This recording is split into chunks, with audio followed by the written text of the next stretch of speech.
You feeling spiritually lost, like you've tried everything, YouTube videos, online courses, even meditation apps, but still something is missing? Wondering, is this all there is? The world is loud and chaotic, and your soul is overwhelmed, craving inner peace, but you can't find your way back to yourself.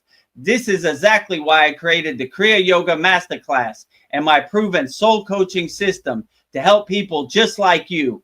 This isn't a video you watch and forget. It's a daily spiritual lifeline that brings you back to your soul. So if you're done feeling lost and you're ready to start transforming, then come join us. This is more than a course. This is your lifeline. Go to kriyayogashop.com.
Welcome to our August 6th Vedgurudev's live Kriya Yoga Q&A Satsang.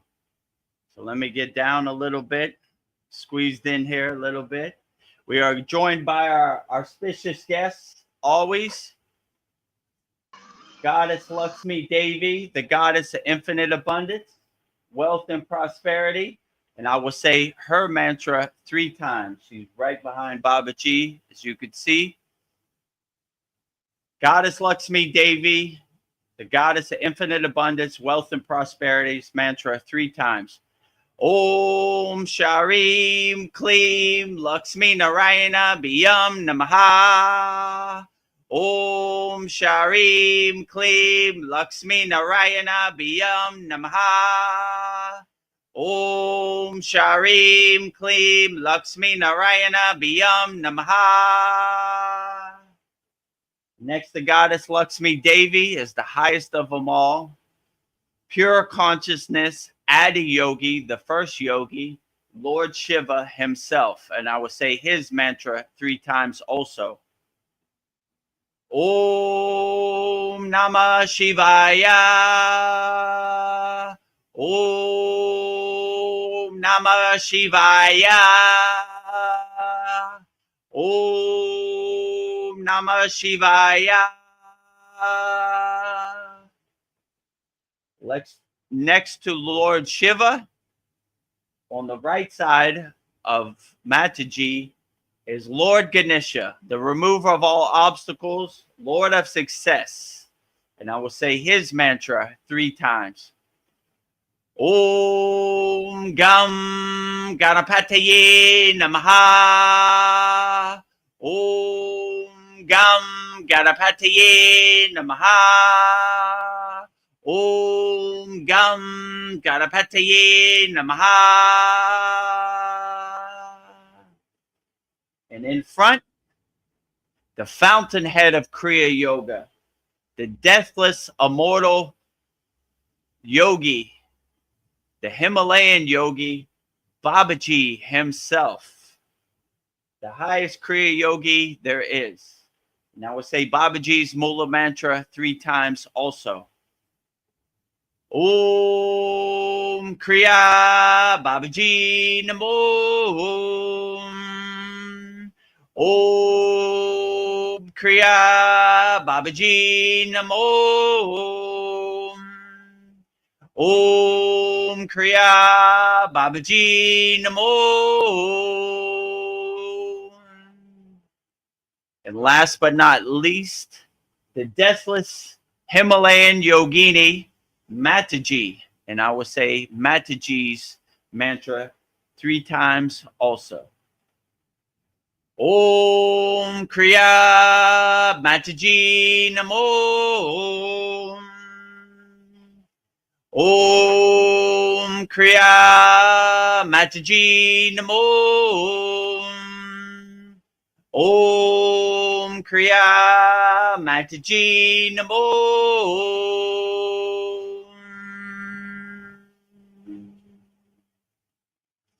So that concludes our mantra japa to start our August 6th Vedagurudev live Q&A satsang. There's all my certificates. So if you need to know if I'm authentic or not, there's the paper for you. And another thing, to make an announcement, we will be starting this Monday, Mantra Monday. So if you enjoy the mantra japa practice in the beginning of each of our satsangs, be on the lookout for that coming this Monday. And also subscribe to our YouTube channel. We're almost at 1,000 subscribers. So if you like what we're saying here on our satsang, support the movement, support the Kriya Yoga School, and just give us a good subscribe. If you want to discover the secrets of Kriya Yoga 100% free, join over 530 practicing Kriya yogis and yoginis from all around the world. Go to kriyayogashop.com, join our group, and you'll be in a very interactive, free community with like-minded Kriya yogis and yoginis from all around the world. If you want to take your practice to another level and master the secrets of Kriya Yoga, the supreme science of Kriya Yoga, go to kriyayogashop.com. So without further ado, I bring Veronica to the stage, and let's get started with our August 6th Vedgurudev's live Q&A satsang here at the Kriya Yoga School. Who are we joined by today? Mariana. Oh, Marianne. Hi, can you hear me, guys? Yes. Yeah. How you doing today? Glad you could join us. Yeah, I just popped up for a couple of minutes because I'm at the pool now, but I didn't go into the water. It's just my daughter here. It's like the pool in the park. It's really nice. Nice. Outstanding. It looked. Yeah, just suntanning. Nothing better than sun tanning in the grace of God, children playing in the water at summertime. What a blissful, great thing to enjoy. Yeah, it's amazing. And I know like we need more sun because like we barely get the sun. So I'm just trying to take advantage of that. Yeah, get as much sun as you possibly can. I have a question, guys. Like, what? Can you tell me more about what is this coaching that we have like the same day as Satsang? But I think it's in the morning. Like, what is it all about? Is it like a phone call or like what is it? Yeah. So,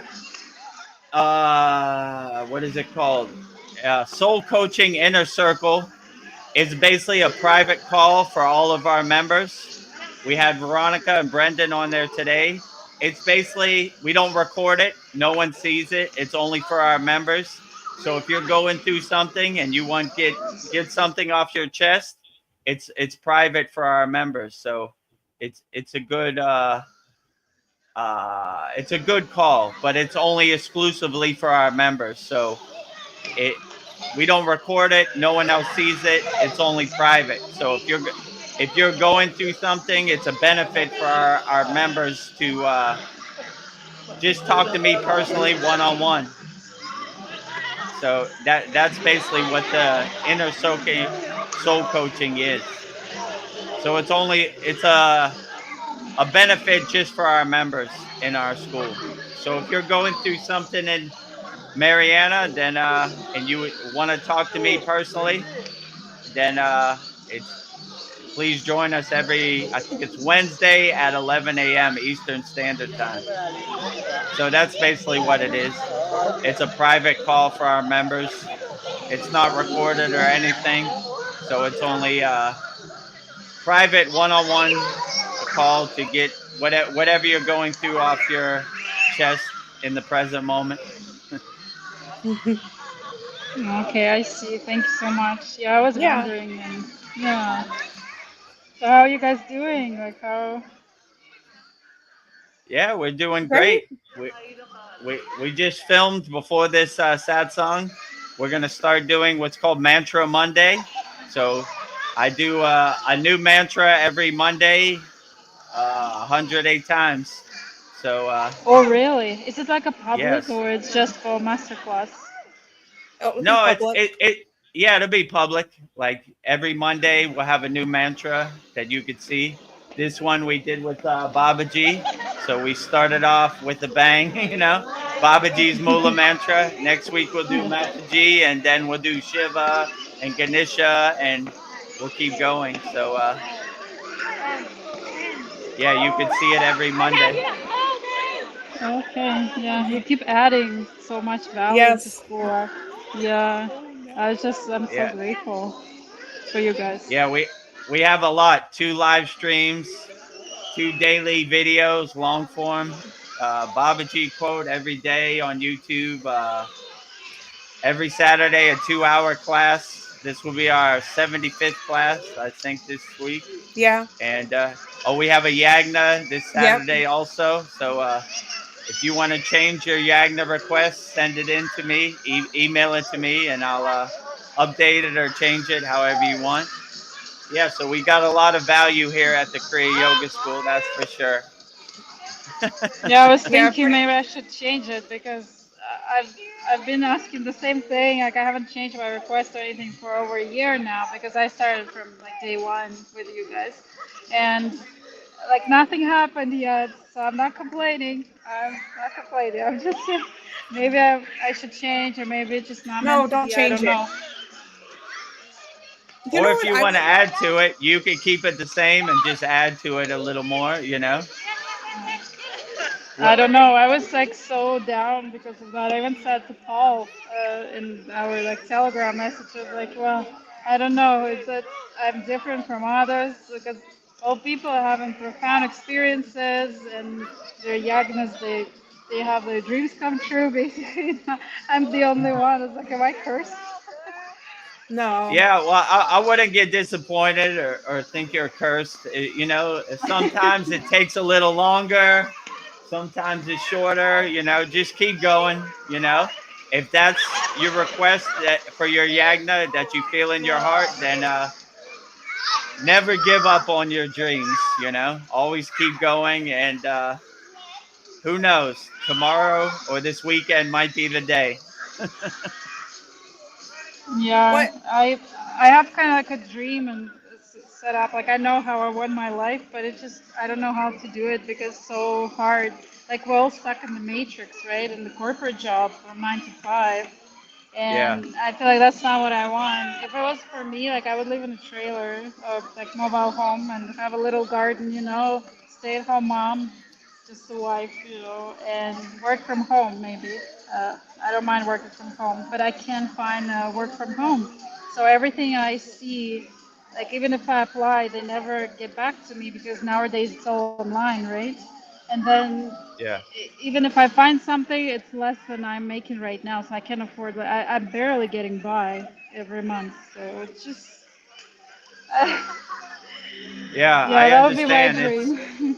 it's overwhelming out here in the Maya delusional world. Like the 9 to 5 and the grind and the distractions and the conditioning, you know. Can't Babaji just shine his grace on all of our Kriya Yoga School members and give them their wish. That's what I wish. So hopefully your wish comes true and you could stay home and just live in a trailer and spend more time with your family and have a nice garden and be as detached from the Maya delusional world as possible. But it's difficult out here for sure. I have like a, Vedagurudev included. I have a personal question to you. Like, I don't know if you, I guess it's public, still recorded on YouTube now, but I don't know if you want to answer that, but I know probably Yeah. Chad asked you that question a long time ago. I just don't remember. Like in Thailand, if it's not a secret, like how do you support yourself, like more or less? Like I know you're not DJing anymore, like on a regular basis. Like do you teach English at school or do you teach kids yoga? Like what would you do to support yourself? No, I'm lucky because before the C word happened, I produced a lot of famous records, so I get like a royalty check every 3 months, 3 months, and so it helps support me, and this has helped float me during the C word epidemic and now to this point. So I have good financial freedom. Like I'm not going to buy a new car or a new house, but I'm not going to die. So I'm able to support myself by the things I did in the music industry pre-C word thing, you know? So that's basically how I support myself. So it gives me the opportunity to focus my time 100% on the Kriya Yoga School and doing these live streams and, you know, doing the classes and supporting myself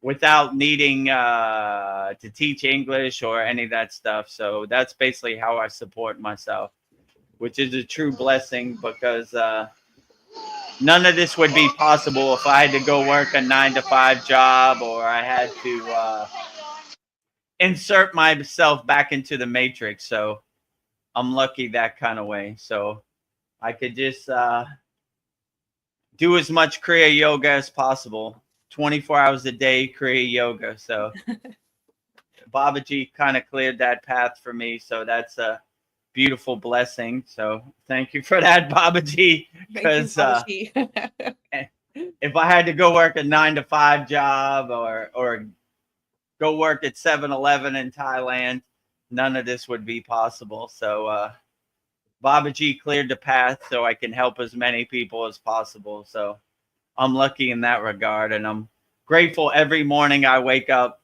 that I don't have to go to a 9-to-5 and listen to somebody tell me, let me tell you a story about God. Do you believe in Jesus Christ?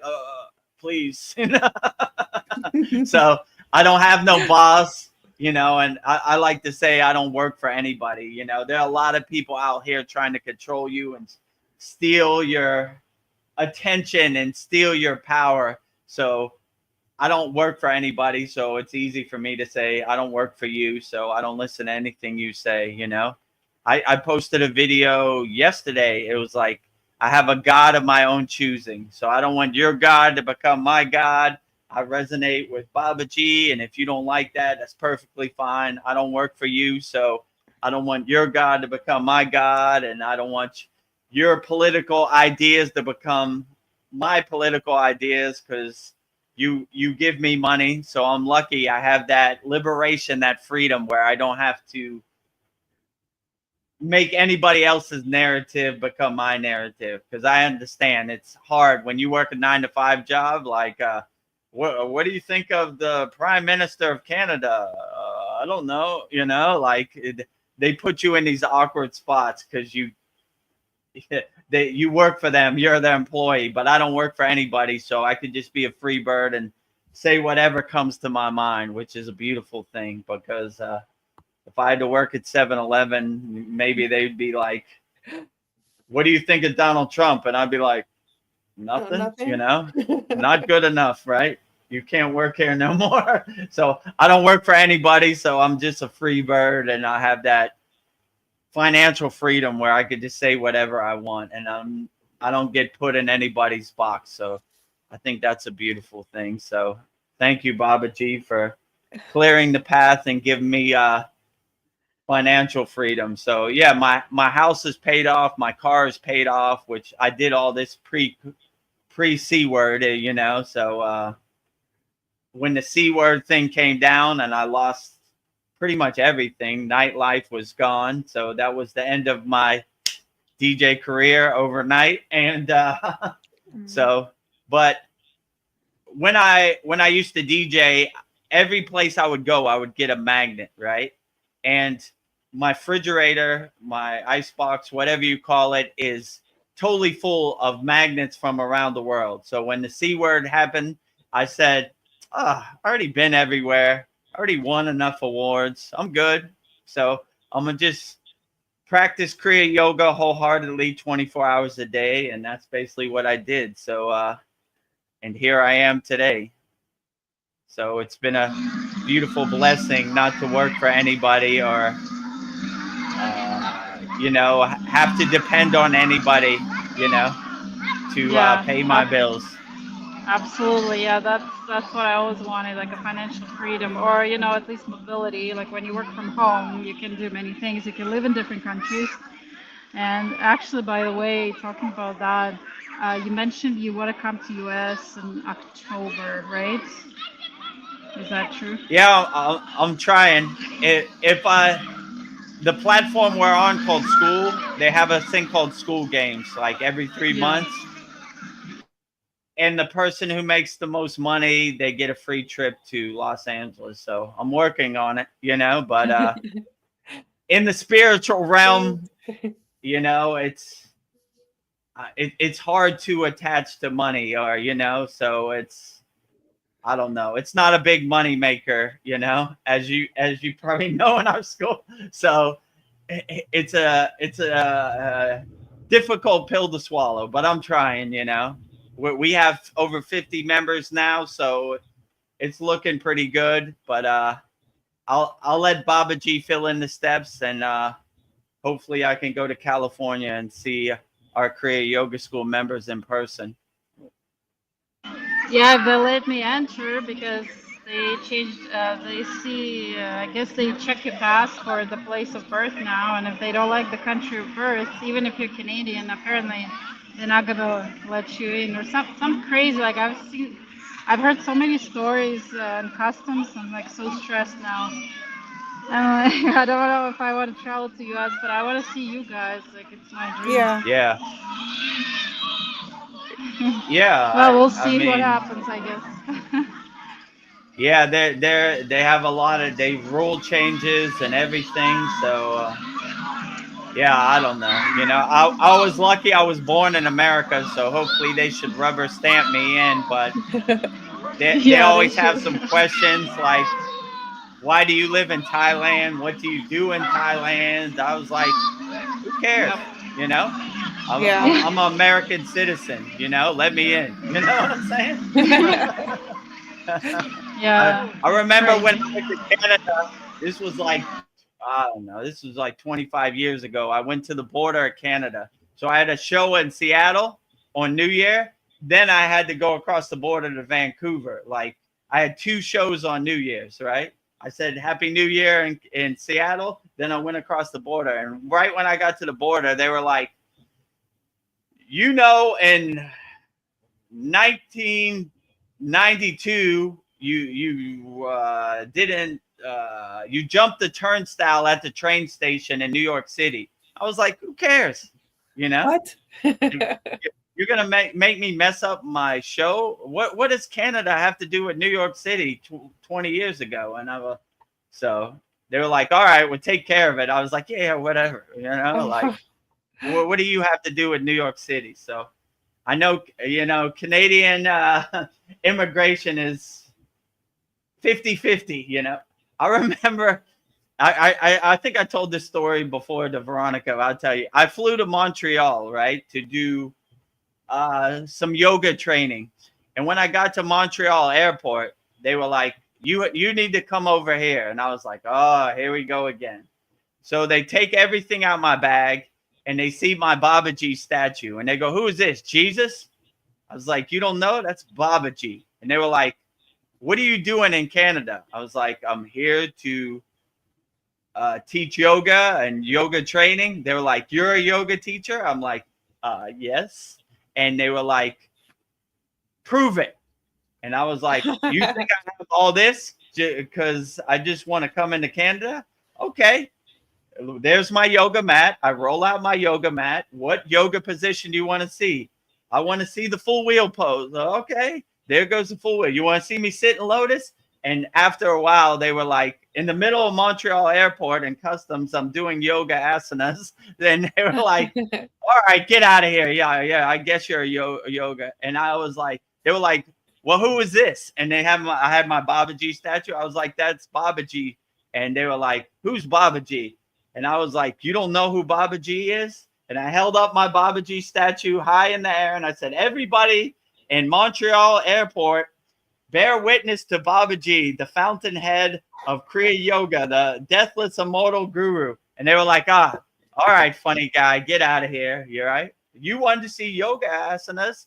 I thought you never asked. Let's go through them all. You want to see all 18? Let's do it. You know, what do you want to know? You want to see me meditate? Whatever." So they thought they were getting me, but actually I was giving them a yoga lesson in Montreal airport. So now they know there's who such Babaji clowns is. there. It's horrible. Like, Like, I get out of know. here. Like, I've been treated so badly in like Toronto airport. It's like every time I Yeah. go through it, it's just bad experience. I have to go, guys, because I think they're gonna close soon, so I have to, change my daughter and go home. But it's nice to be Yeah. here. Yeah, Yeah, say it's hi to great to see you Paul. always, Mariana.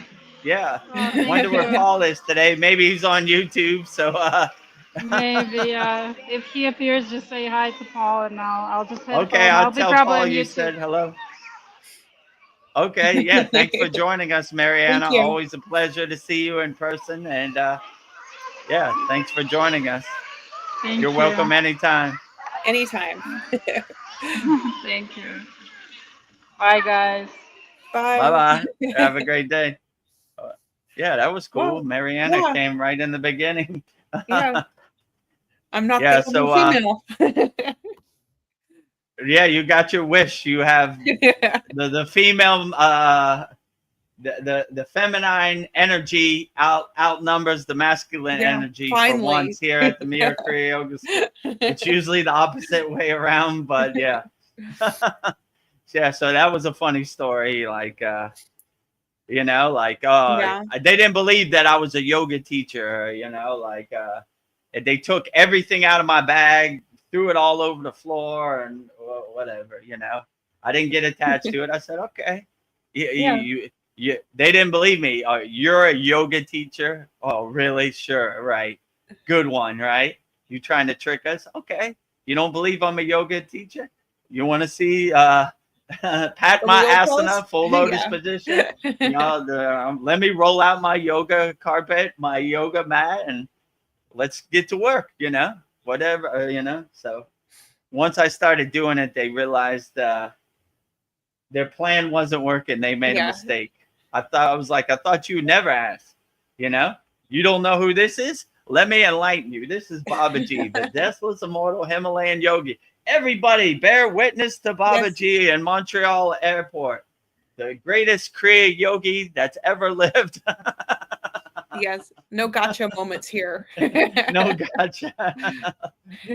You think I'm making up a cool story so I could get into Canada? Yeah.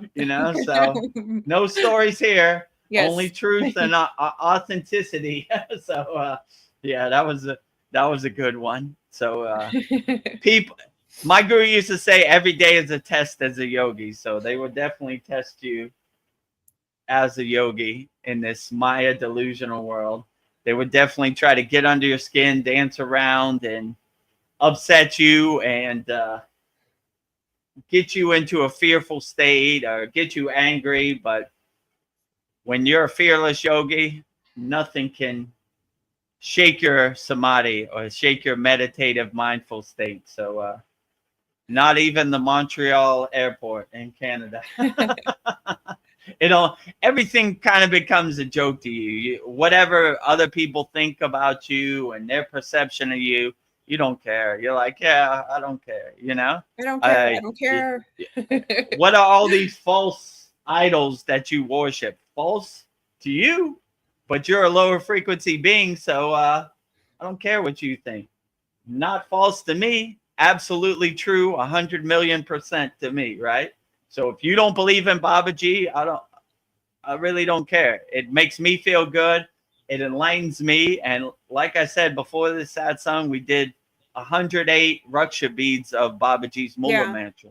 And I felt 1,000,000% energized, right? So it resonates with me wholeheartedly. So if you don't believe it, I don't care. I don't work for you. Like I was telling Mariana, I don't care. If you don't like Babaji, I don't care what my neighbor thinks. I don't care what the government thinks. I don't care what anybody thinks. I like Babaji. He is the greatest. I love Babaji wholeheartedly. I love Madhji wholeheartedly. I love all my deities and all the ascended masters wholeheartedly. And if you don't approve, it don't matter, right? It don't matter. It doesn't matter. Zero goose egg, right? What other people think. 1 iota. It doesn't matter, right? So if you don't approve of Babaji, it doesn't matter. It uplifts me. It makes me feel good. So what other people think, just because you have a nice shiny badge or you have an official government uniform, who cares? I don't work for any, in my village is one guy who works for the Thai Navy, and he was like, I am captain of the Navy. I was like, okay, I don't care, because I don't work for the Navy and I'm not a soldier in the Thai Navy. So have a good day. I don't work for any of you guys. Thank you, Babaji, for giving me that liberation of not having to answer to anybody, that financial freedom, that financial liberation to be like, I don't care what any of you think, I don't work for none of you. Goodbye. Goodbye, goodbye, right? And when you have that supreme detachment, you really can't suffer because you don't care, right? The only time you really suffer is when you attach to something or you care, like, oh, I care what this thing, or the fear of losing, right? I'm going to lose my life. I'm scared, I'm going to lose my car. I'm scared. I'm going to lose my loved one. I'm scared, right? That's when you suffer, right? When you have that fear of loss. When you don't have no fear of loss, you don't care. They can't control you, like that's why they have to get you in a state of fear so you're controlled, right? If we don't do something about this other country, they're going to invade America and you should be scared. Oh my God, I better sign up for the military, like if you're not scared, they can't control you, right? We can't tell you about the aliens because you're going to jump out the window. No, I'm not. I want to see the aliens. I want them to come to my house for tea. Wait a minute. You should be scared. They're come from some other place. I'm not scared of anybody. Come to my house and let's have tea, alien, right? The Boogosphere. I've been looking in the air for the Boogosphere. Boogosphere, come. I got Gayatri's mantra. Come, Boogosphere. I welcome you. Don't be scared of me. Any alien that's around, come on. I want to see you, Yes. I don't care anything the government says. They say go right, I go left, right? So they don't control anything over here. So I don't care what they say. So any aliens, if you're carrying divine energy, you're welcome at my tea. You're welcome at my house for tea anytime you're ready. So come one, come all, aliens. I have a open door policy. You're always welcome, right? If you're coming for violence or harm, you could stay away. But any alien that is non-harmful and loving and compassionate and has good divine inner energy, you're always welcome.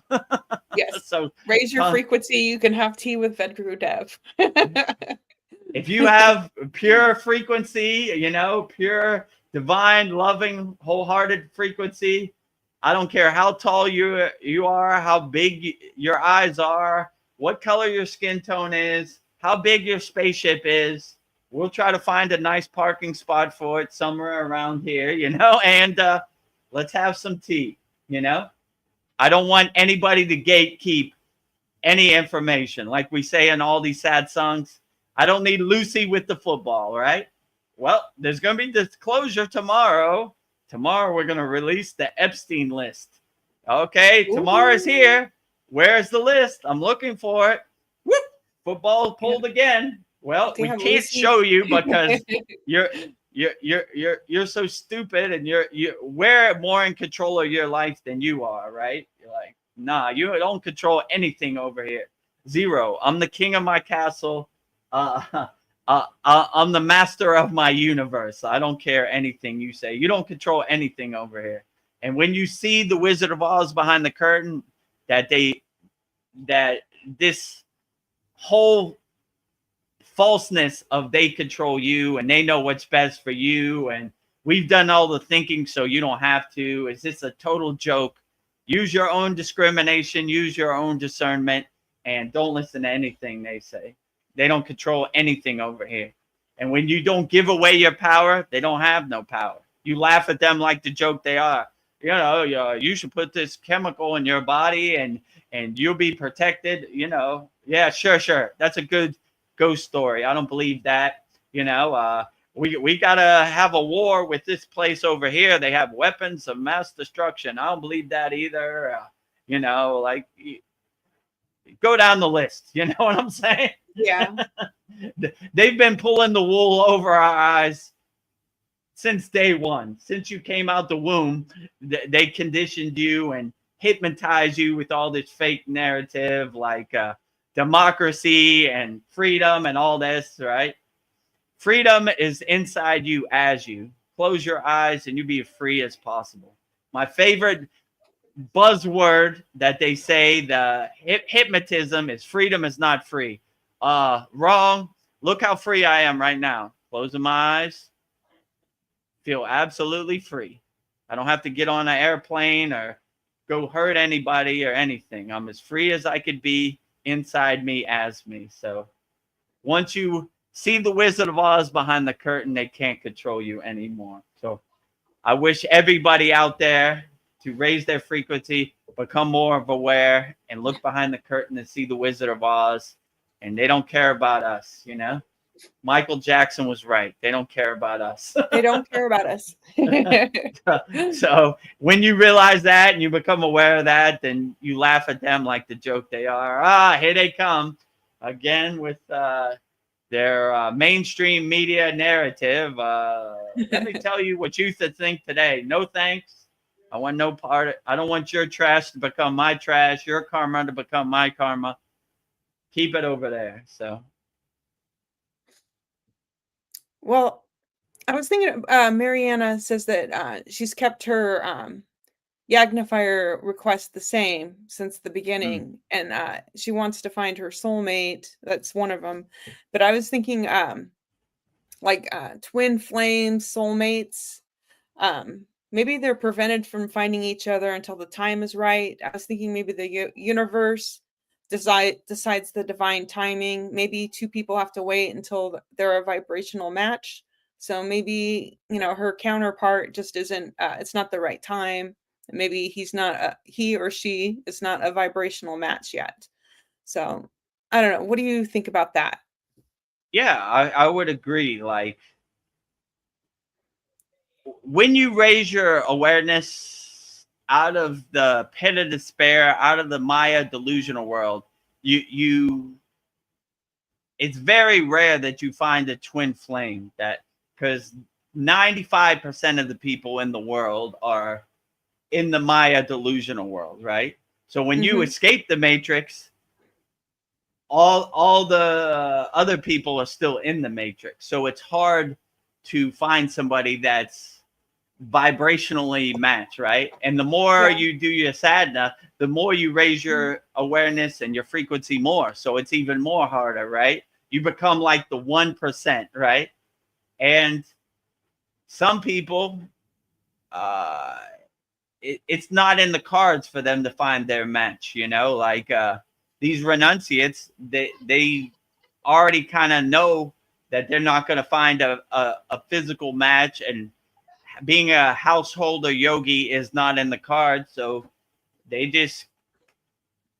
don't have no expectations. They just keep going. And basically the best thing I could say is when you surrender yourself to the spiritual path wholeheartedly, you don't really set any expectations. You just kind of go with the flow. Like if somebody comes, they come. If somebody doesn't come, they don't come. So you really can't be disappointed because you don't have any expectations, you know? Yeah. Just, okay, well, we'll see. Twin flame, maybe today, maybe never. Who knows? I don't know, you know, like we'll see what happens. I mean, that's the case in Vedgurudev's life also. I wish I had a vibrational match. I wish Babaji had a Mataji to share energy and uplift energy. It's not in the cards for me, but tomorrow's a new day, and maybe it is in the cards. So I don't know. Like we'll see what happens, but I don't really have any expectations, so I can't really suffer. Or I can't really get disappointed because, you know, I don't have no expectations. I don't know what anything's gonna happen. You know, like even this live stream, I'll say, all right, let's see what happens. I mean, that's basically how the Kriya Yoga School started. Chad was like, let's start a Kriya Yoga School. And I was like, all right, let's see what happens. No one shows up. Let's shut it down. A lot of people showed up. You know, I kept hearing on SKOOL, when someone signs up to your school, you hear a dollar sign. And I was like, cha-ching, cha-ching. I was like, where's those dollar signs coming from? Like, I couldn't, for like a week, I couldn't figure it out. Then one time I was on SKOOL and I saw like this person signed up to your school. And I was like, that's what the dollar sign is. So I don't know. I don't really have any expectations. You know, I'm not, you know, so I really can't be disappointed, you know. And when you come from a place of helping people rather than a financial place, then you're coming from a better place. So I'm coming from more of a helpful place. Money comes, money doesn't come, I really don't care, you know? Yeah. Never give up. I still keep going. If I win the school games or I don't win the school games, I don't care. I'm gonna keep going, you know? Yeah. You know, like nothing's gonna change. Actually, we're adding more stuff, you know, like Mariana said, it's almost overwhelming for our members. We have too much stuff. We have 2 live streams, which usually go 3-4 hours. We have a Saturday class, which usually goes 2 hours. We have this, you know, a call in our school, this soul coaching inner circle, which is for our members. We have 2 long form YouTube videos every day, a Babaji quote and a Satsang quote. And there ain't enough time in the day. Believe me, when it gets midnight, I'm about to fall asleep. I'm totally exhausted. You know, I've been editing videos. I've been answering DMs. I've been, you know, clicking like and putting emojis on comments on our school. I mean, it's pretty overwhelming, but this is a job I want to have. You know, I don't want to have all these Kriya Yoga Kriyas and nobody to give them to. So if you request it, you might get it, right? Be careful what you ask for. You might get it. I asked to fill up as millions of Kriya Yoga cups, and here comes all the cups lined up. So they're overflowing. So I take it wholeheartedly. Like, okay, this is what I asked for, and here it is. Let's get to work. So but it's I'm kind of at the point where there's not enough time in the day to respond to everybody's DMs or comments. So if it takes me a couple days to get to your comment, just bear with me, you know. Yes. We have over 530 people in our free school, and we have over 50 members in our paid school. So it's there's only one Vedagurudev, so maybe I need to make a clone of myself. Yeah. I know, I joke around with you that soon we're going to have a Kriya Yoga event every single day of the week. So it's a good problem to have, but it's like this Saturday we have a yagna and we have a class, you know. So as soon as we finish up our holy fire, or you know, there's a 30-minute window, then we got to do the whole class, 2 hours. So, Yeah. but these are problems I want to have, you know. I asked Babaji many times, like, what am I going to do with all these kriyas? I'm not helping anybody, just doing my sadhana in private in my room. Babaji heard my call and he said, oh, you want to help people? I got you. Now I'm on the internet and I'm putting out videos, helping people, answering YouTube questions. So it's a blessing I want to have, right? So Yes. let's help as many people as possible. So if you have a comment on YouTube, put it in the YouTube chat. We'll help you as wholeheartedly and answer your question as wholeheartedly as possible. So yes. Anybody out there, send your question in. Don't be shy. Well, I'll try to answer it wholeheartedly, you know? Yes. We answer everybody's questions. I don't know. It's like people say I can't get what I want. I can't catch a break. I was thinking maybe you have to become a vibrational match to our desires. And how do you do it? Is it simply by changing our thoughts, or is it something else to become that vibrational match? Well, to become a manifestation vibrational match. That's why I see a lot of these people on the internet like, let me tell you how to manifest. And being in the Himalayan mountains, I've seen people manifest stuff, and they're free. You have to raise your frequency so high that it's almost, you know what it reminds me of? My guru used to say, who wants CDs? The short answer, the ego. The long answer, nobody, right? So Yeah. when you do so much inner work, you almost don't want to waste your inner work on manifesting stuff. It takes a lot, right, to align yourself on that frequency. And when you come to that frequency, you kind of realize that, I don't know, maybe this is more of an ego play than more of a spiritual upliftment. So to manifest, in my opinion, and obviously I need more work on this. First of all, whatever you see on the internet, throw all that away. They have no clue, you know. Like I see all I saw this one black guy with like a do-rag, and he was like, let me tell you how to manifestate. And he was like on his whiteboard, and I was like, what? Nah, you know what I'm saying? And what you have to realize, manifesting exactly what you want takes a lot of inner work. The yogis I've seen, they manifest stuff, but it's not on demand. They just kind of tune into that frequency and that thing happens, right? Could they manifest the lottery or a new car? I doubt it, you know? Could they manifest some flowers in their hand? Yeah, probably, you know?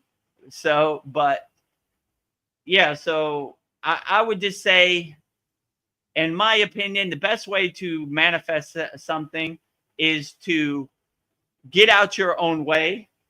Like, don't hold on to it so tight. Kind of feel like you already have it, right? And when you already have it, you already have it, right? So you know what it smells like to win the lottery. You know what it sounds like to win the lottery. You know what it looks like to win the lottery. You know what it feels like to win the lottery.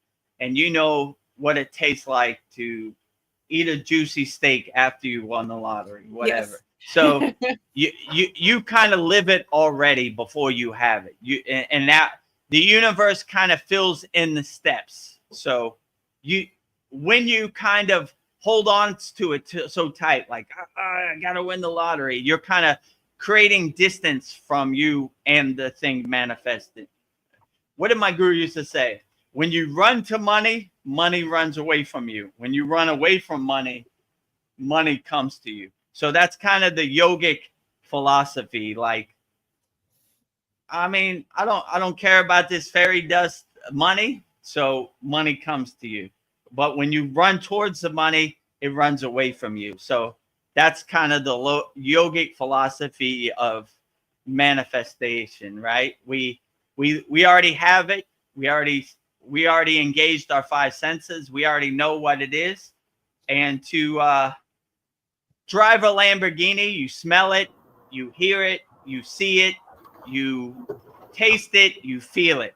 So it's a lot cheaper. When you actually have a real Lamborghini, insurance is expensive, and finding a place to park it is expensive, and trying to stop people from scratching your Lamborghini because they're jealous of you is difficult. So just drive that Lamborghini in your mind. It's way better than a physical Lamborghini. So, but it takes some work, to manifest. So, in my personal opinion, I just go with the flow, and whatever God gives me, it's a true blessing. Whatever God doesn't give me is, I'm not attached to it. So I'm happy for the blessings I do have, not the blessings I don't have. Let's say it like that. So, well, we have Paul on YouTube. He says, "Namaste. I dozed off and almost forgot about Satsang. Oh, LOL." Namaste, Paul. Mariana was just on here, and she said to tell you hello. So, hello. So if you watch this back, you'll see Mariana. She was at the pool in Canada. So she said, "Where's Paul? Tell Paul I said hello." So just missed her. And welcome to Sandy and Brendan. I can see you on the screen now. And yeah, whatever questions you have, give them to me wholeheartedly. Well, I was thinking what we were just talking about, our thoughts. I think many people don't realize how powerful our thoughts are, and thinking. Our thoughts are energy. And I was thinking our thoughts might be the only thing that is real in this Maya delusional world. With our thoughts, we have the power to create. So like every moment we have to be aware of our thoughts. I think like one moment of negativity can destroy all the positive, everything you were trying to manifest. And those thoughts are tricky. Yeah, I agree with you. I posted a Babaji quote a couple days ago. It's like, your thoughts shape your circumstances. So whatever you think, you have the power to kind of manifest it. And you don't want to, it's so difficult to manifest what you want. You don't want to put roadblocks or obstacles in your way with negativity. You always want to talk good to the water in your body and uplift the water in your body. So your thoughts kind of crystallize your circumstances and shape your circumstances. So whatever you feel, it becomes a reality by how you shape your thoughts or crystallize your circumstances by using your thoughts to only think positive. That's why they always say in the yogic tradition, no matter what happens in the world, always be unshakable, always stay fearless, never lower your emotions for anything. Always stay on the cloud, never go in the mud with the pigs. You don't want to get your white clothes dirty. So but it's difficult. These pigs down here are trying to drag you into the mud for sure. I mean, they're doing everything in their power. They're hitting you below the belt. They're trying to get under your skin and dance around as much as they can. Don't give it to them. Have your shield up. Always protect yourself, and don't give them the energy or the power that they seek. Don't give them. They're definitely trying. They're definitely trying to farm your prana, your energy, your shakti. Don't give it to them. Just be like, yeah, sure.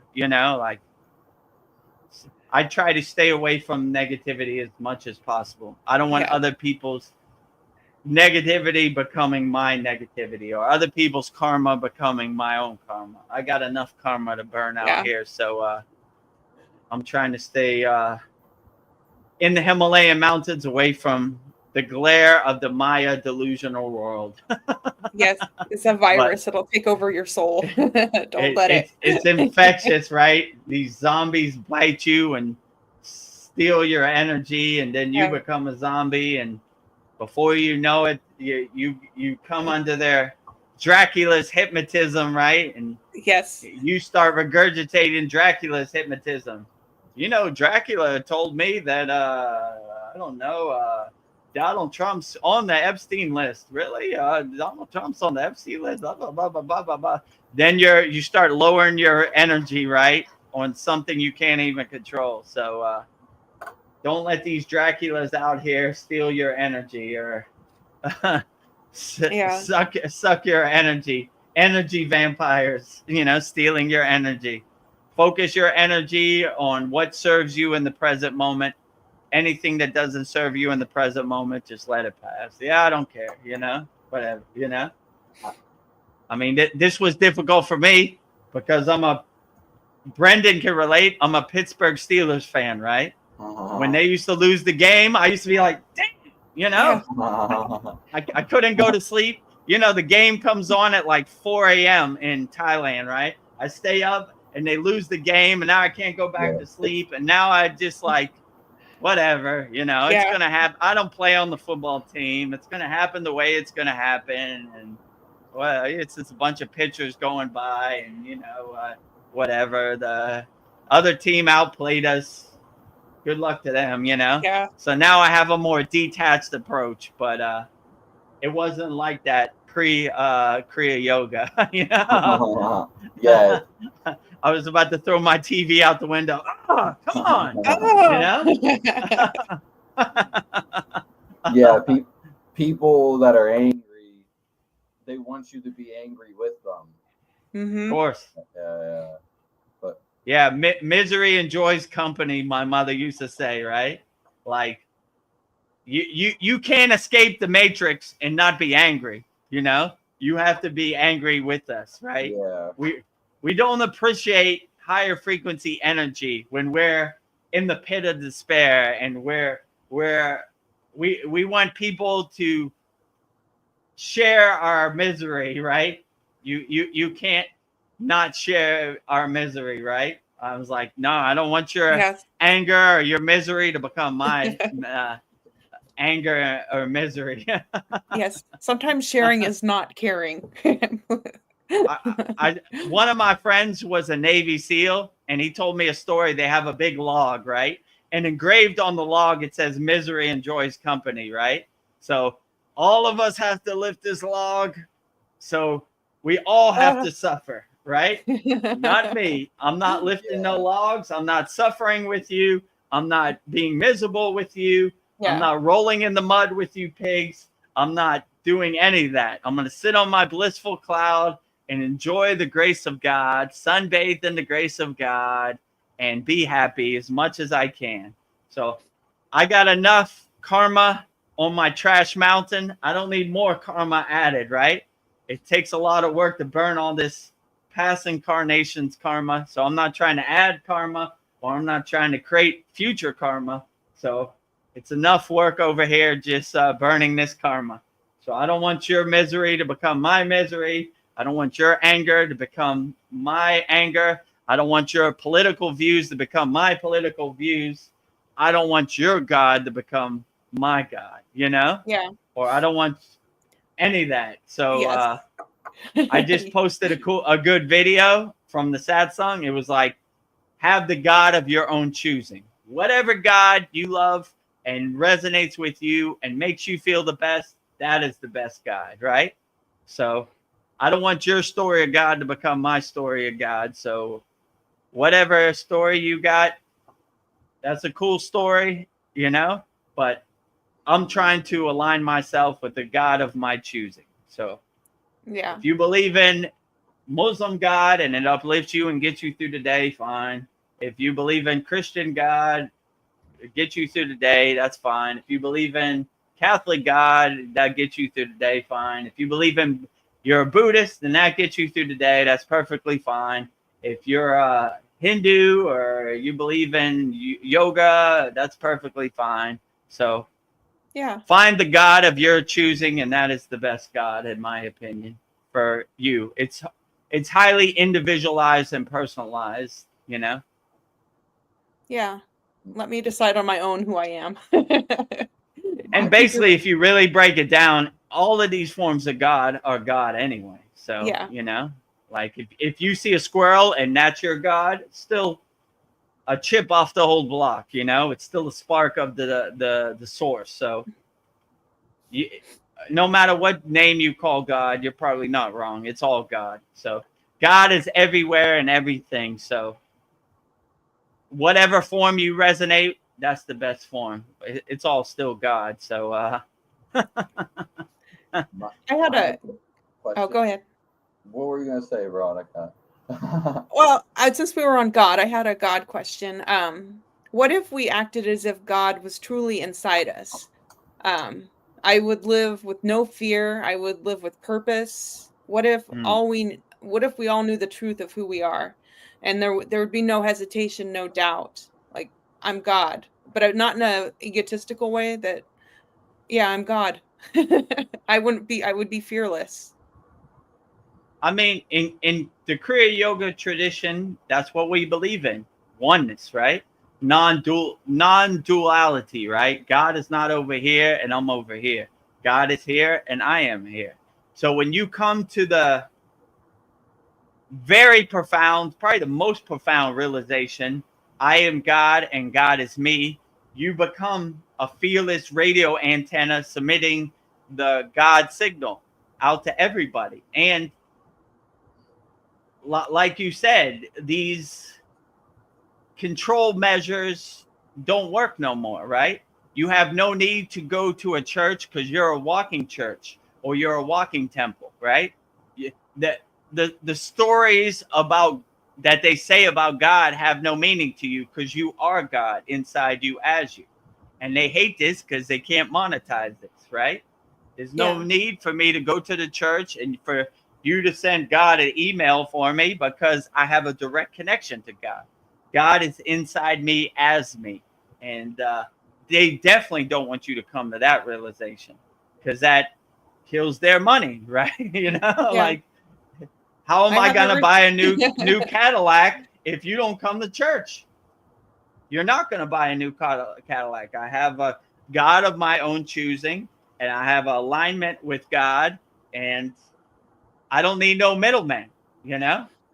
Like, why do I need to talk to you about God? I talk to God directly every day. So this is a profound statement that they don't want you to come to the realization, and they're going to do everything in their power. But when you look behind the curtain of the Wizard of Oz, all they have is stories, right? And if you don't attach yourself to their stories, or you come to the realization, like, how is these stories going to help me do my inner work? It's not, right? And when you do your inner work, you realize you don't need stories. So all these books and all this stuff, it's not going to do your inner work for you. So you don't need the stories, right? My guru used to say, we're not attached to the stories. We don't talk about Kriya Yoga. We do Kriya Yoga. So all these stories, let me tell you a story about God. God ate a cheeseburger 10 years ago, and God did this, and God did that. Yeah, cool story, bro. But how is that going to uplift me and do my inner work? It's not, right? So they would say that's blasphemy or whatever. I don't know what they call it, their dogma, whatever, you know? Just do your inner work and have a God or a form or a formless form of God that you of your choosing that uplifts you and makes you feel the best, and that is the best God. Don't let other people's God become your God, you know? Like, is it the true God? How would I know, you know? God is a God defined is a God confined. It's beyond my pay grade, you know? What is the true form of God? Who can really tell me? I don't know, you know? It's beyond my comprehension. So if Babaji makes you feel good, then see Babaji inside you, as a mirror, as a reflection. If Jesus makes you feel good, see Jesus inside you as you, you know? I'll tell you one thing. Any God is not going to support harm, murder, war. So you could see who is a godless person by that, right? Because any peaceful, loving person isn't going to relate to any of that. It's like, to me, it's like trash, right? If you said, I'll give you $5 million to hurt a child, I'd be like, get your ugly, dirty money. Oh, so gross. Oh, what do you mean? But to these nefarious beings, like we talked in Soul Talks, they do that. And they try to disguise themselves with cool God words. I'm of God. No, you're not.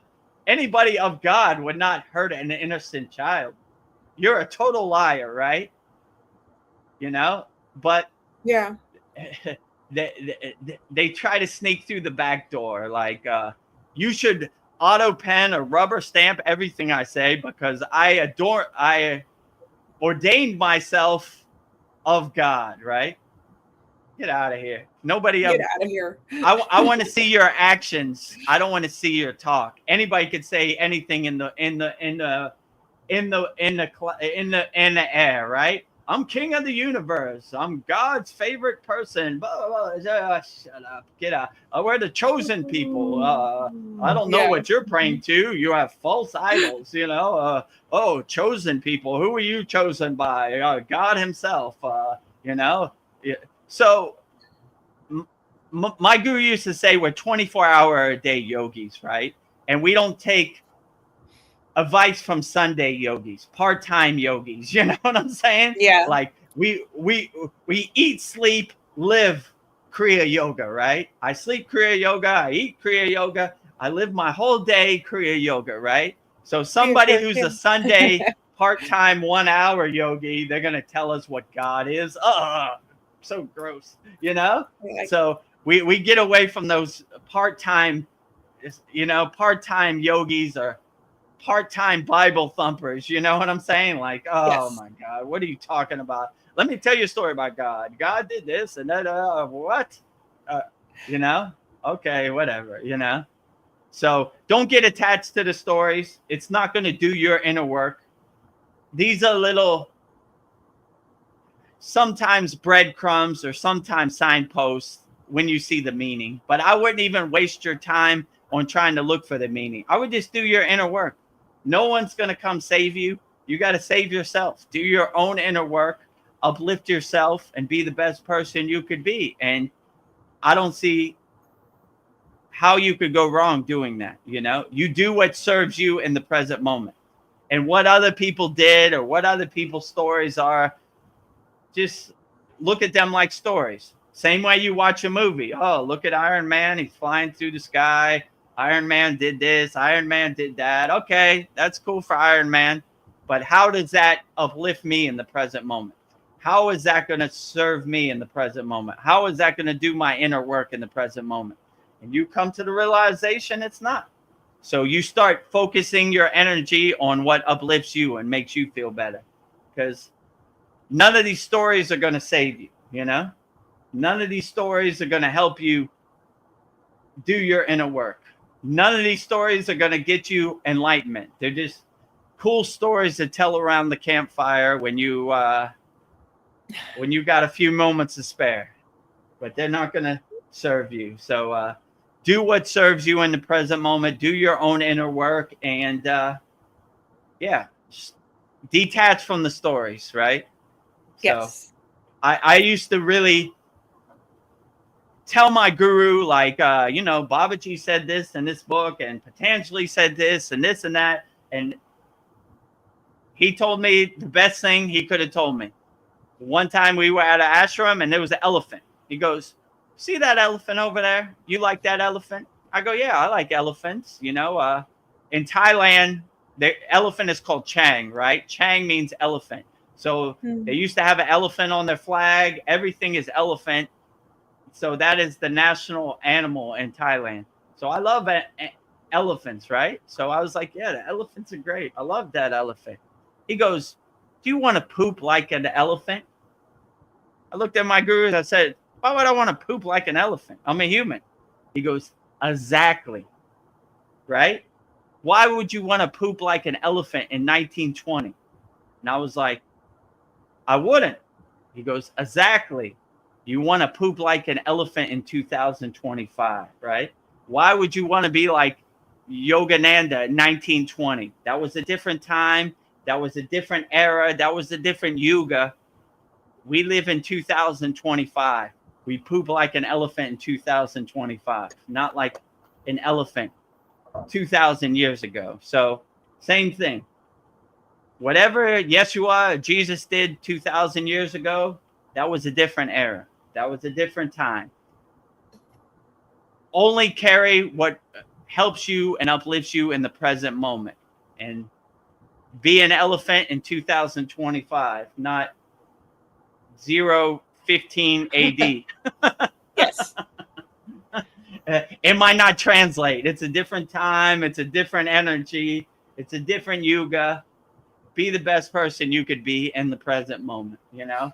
And detach from these stories as much as possible. They're not going to get you to enlightenment. They're not going to get you to samadhi. They're not going to do the inner work for you. They're just cool stories to look at when you've got a few moments. I look at it like I watch YouTube videos, like Kriya Yoga videos, right?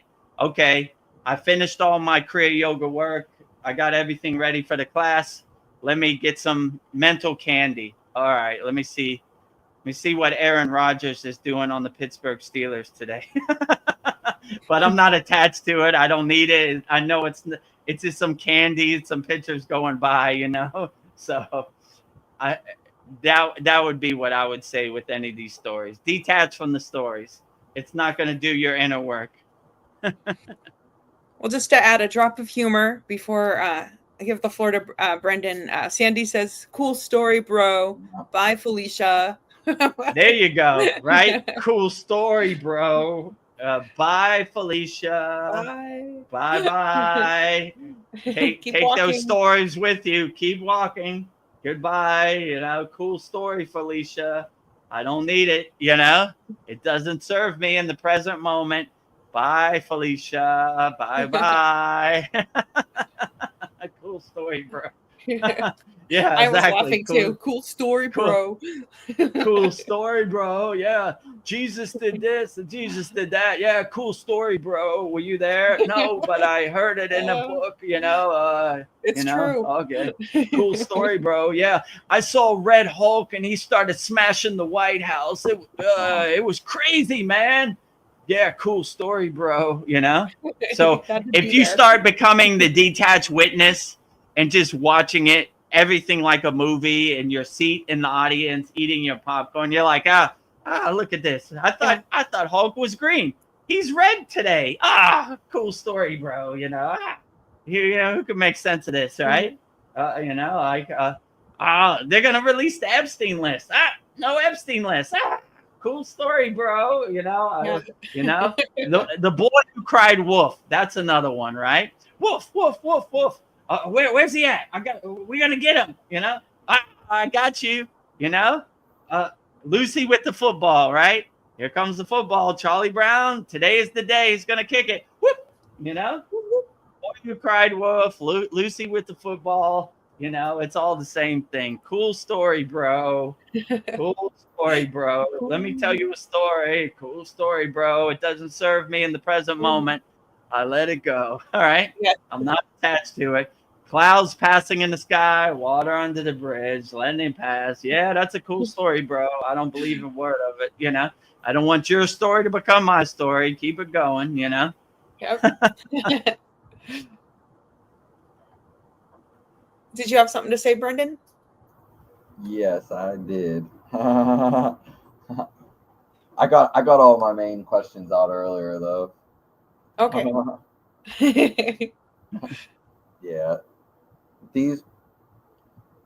Like, so you said, I remember you saying, Gurudev, that there's no meat in the Himalayas.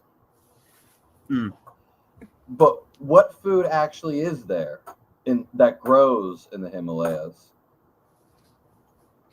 I mean, we had a daily diet of dal, which is kind of like a curry, like a curd, roti, which is like a circle kind of pita bread, lentils, potatoes. I mean, all vegetarian. I mean, basically, we would eat whatever was around. So, Yeah, you know, but no food actually grew there, though, right? Because it's in the mountains. yeah. So, in the Himalayan mountains, we would mostly bring our food, or people would donate food. So they have like a rice. We ate so much rice you couldn't even believe. So somebody would bring like a 30-kilogram bag, like a big bag of rice, and they would just eat that all winter, right? So yeah, it's mostly like donation. I mean, the water you could drink in the Himalayan mountains, like they know it's like pure spring water, like waterfall water. Yeah. So there was plenty of water that was pure to drink. Yeah, but most of the food they would transport it up, right? Because when you get to the frozen tundra of the Himalayan mountains, there isn't much vegetables growing, and there definitely wasn't no meat. I mean, in the Himalayan mountains, there's very little meat. I mean, I'm sure they have places, but everywhere we went. When you go to a restaurant in Himalayan mountains or in India, they ask you veg or non-veg, right? So they wouldn't even ask you non-veg because there was no non-veg. So it was, if you wanted to live, you had to eat vegetables, right? And that's their diet. And in the Himalayan mountains, it's even less vegetables. So I don't really have a taste for lentils. And it's kind of like sucking on a lemon to me. It was like lentils. Or they had this curd. I my stomach really didn't like. It was called dal, right? And I couldn't. Yes. I don't know. I didn't like it, you know. But they love it up there, you know. They were like, "You're not going to eat your dal." I was like, "No, you take it," you know. So you kind of fast indirectly. Although I want to say something. I am the inventor of the Himalayan burrito. So what I would do, they would have that pita bread and they put a bunch of the way they eat in the Himalayan mountains. So they tear off a piece of the roti and they dip it in the curd or the dal, right? And then they put it in their mouth, right? That's how they eat. So I said, a burrito. So I put all the vegetables inside the burrito, like Taco Bell or Del Taco, whatever, and I rolled it up and I ate it like that, and they couldn't believe it. Like, what? This guy?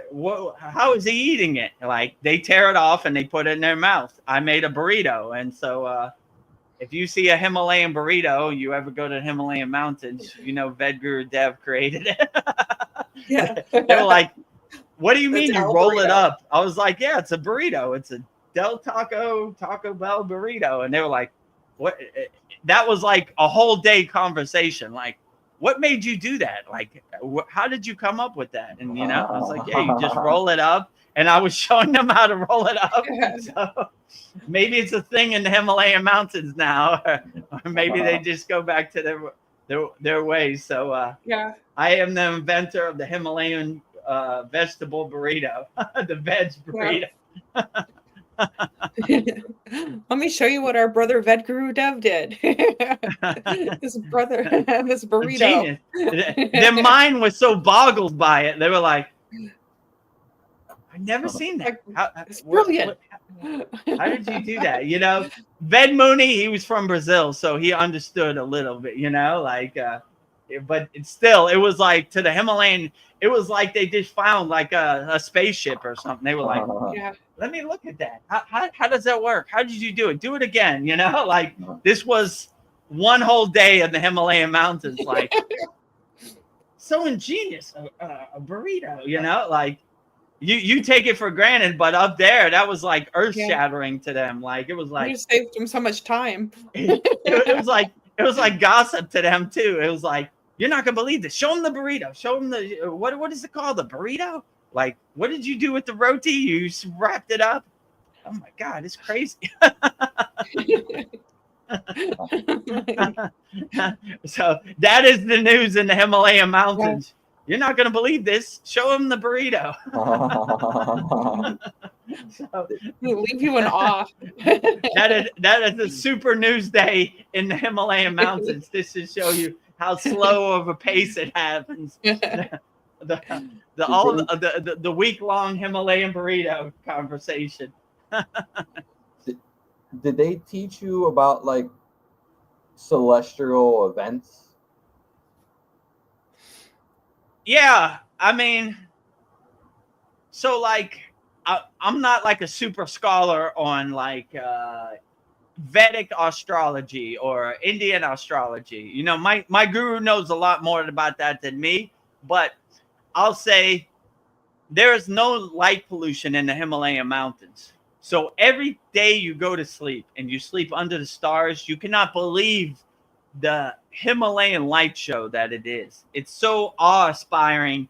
I mean, I'm still hypnotized by it, thinking about it years later. Like, it was this, you couldn't believe how profound and dynamic the stars were. So even though I didn't, how could I say, have like a background in astrology, just laying under the stars in the Himalayan mountains was enough awe-inspiring to me. So it was totally beautiful and outstanding, you know, and you begin to realize there's so much light pollution and there's so much stuff that block the stars. But when you dissolve all that and it's pitch black and you can see the light show of the stars, wow, so outstanding.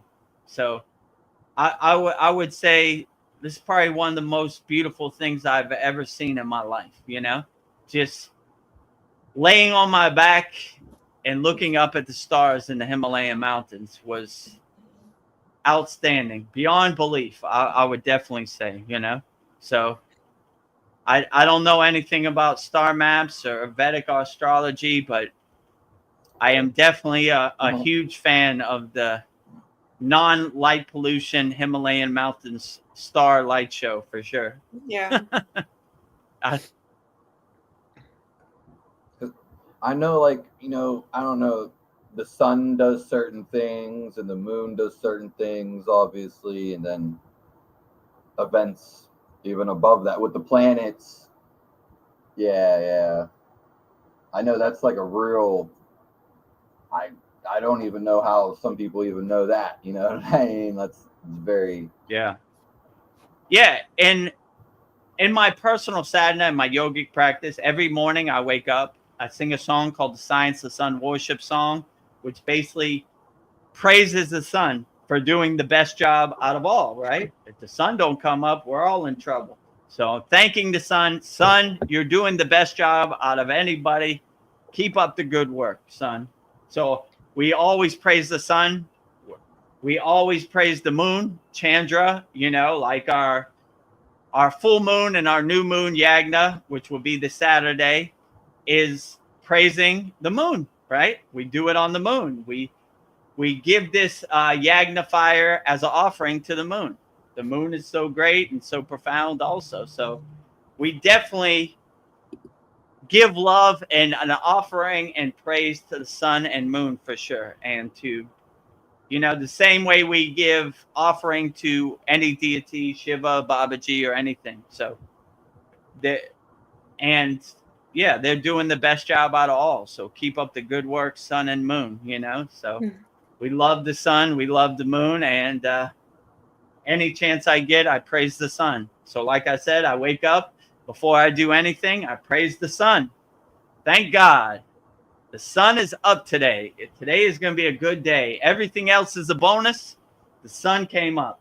If I wake up tomorrow and the sun doesn't come up, might not be the best day, right? So thanking, being grateful, giving gratitude to all the sun, the moon, and all the deities. They're doing all the heavy lifting. So anytime I do any puja practice or any ritualistic practice, it's always praising the deity or praising the sun or the moon for the great job that they're doing, because they're doing all the heavy lifting. I'm not doing anything compared to the sun and the moon, right? So keep up the good work, son. Keep up the good work, moon. Love you wholeheartedly, right? Well, Vedagurudev, we're going to celebrate the full moon this Saturday. Do you want me to show people how we honor the full moon? The video? Yeah, Okay. that's a good idea. So we have a great video showing being a benefit of our Kriya Yoga Masterclass. Our members send in their problems, whatever they're going through, and we burn it up in the holy fire. So you could basically see this video. This is from Guru Purnima, so it's basically celebrating the Guru, but you can see how we do our full moon yagna fire, our holy fire, which is called a hama or havan or yagyar, and we also do it on the new moon. So we do it twice a month. Number 1 on our leaderboard, Cal Spalding from Idaho Falls, Idaho, USA Public. Thank you to our beloved Vedagurudev for all you do in selfless service and all the time and effort and true blissful service in true spirit and heart of Kriya Yoga. You are. Vedagurudev, we appreciate you for making this Kriya Yoga school truly life-changing and a true blessing from Babaji himself to be a part of. We love and appreciate you always. Peace and blessings.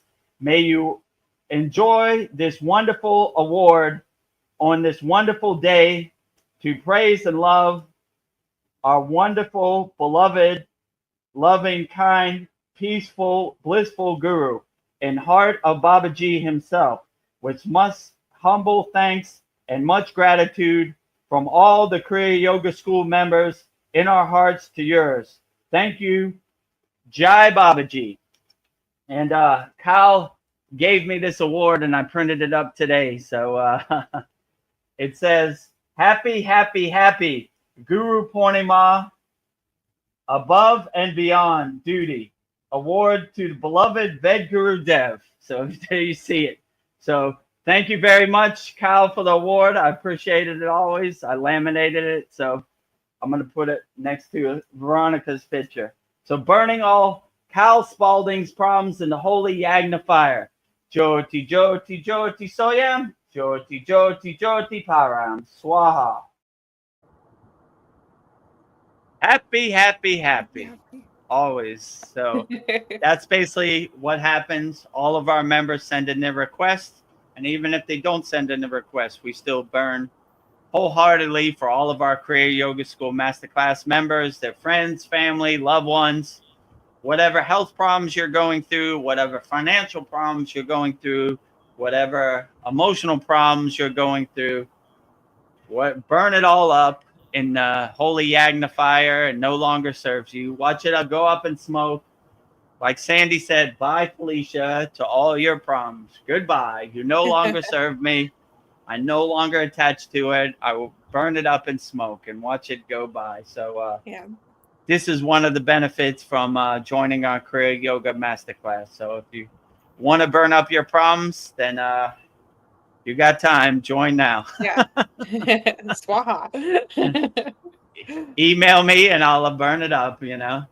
We have little pieces of paper that I read each people's request and then I burn it up. And you could say private or public. So some people want it to be in private and I just say it internally. Some people want it to be external. So and add as much detail as possible. That always helps. So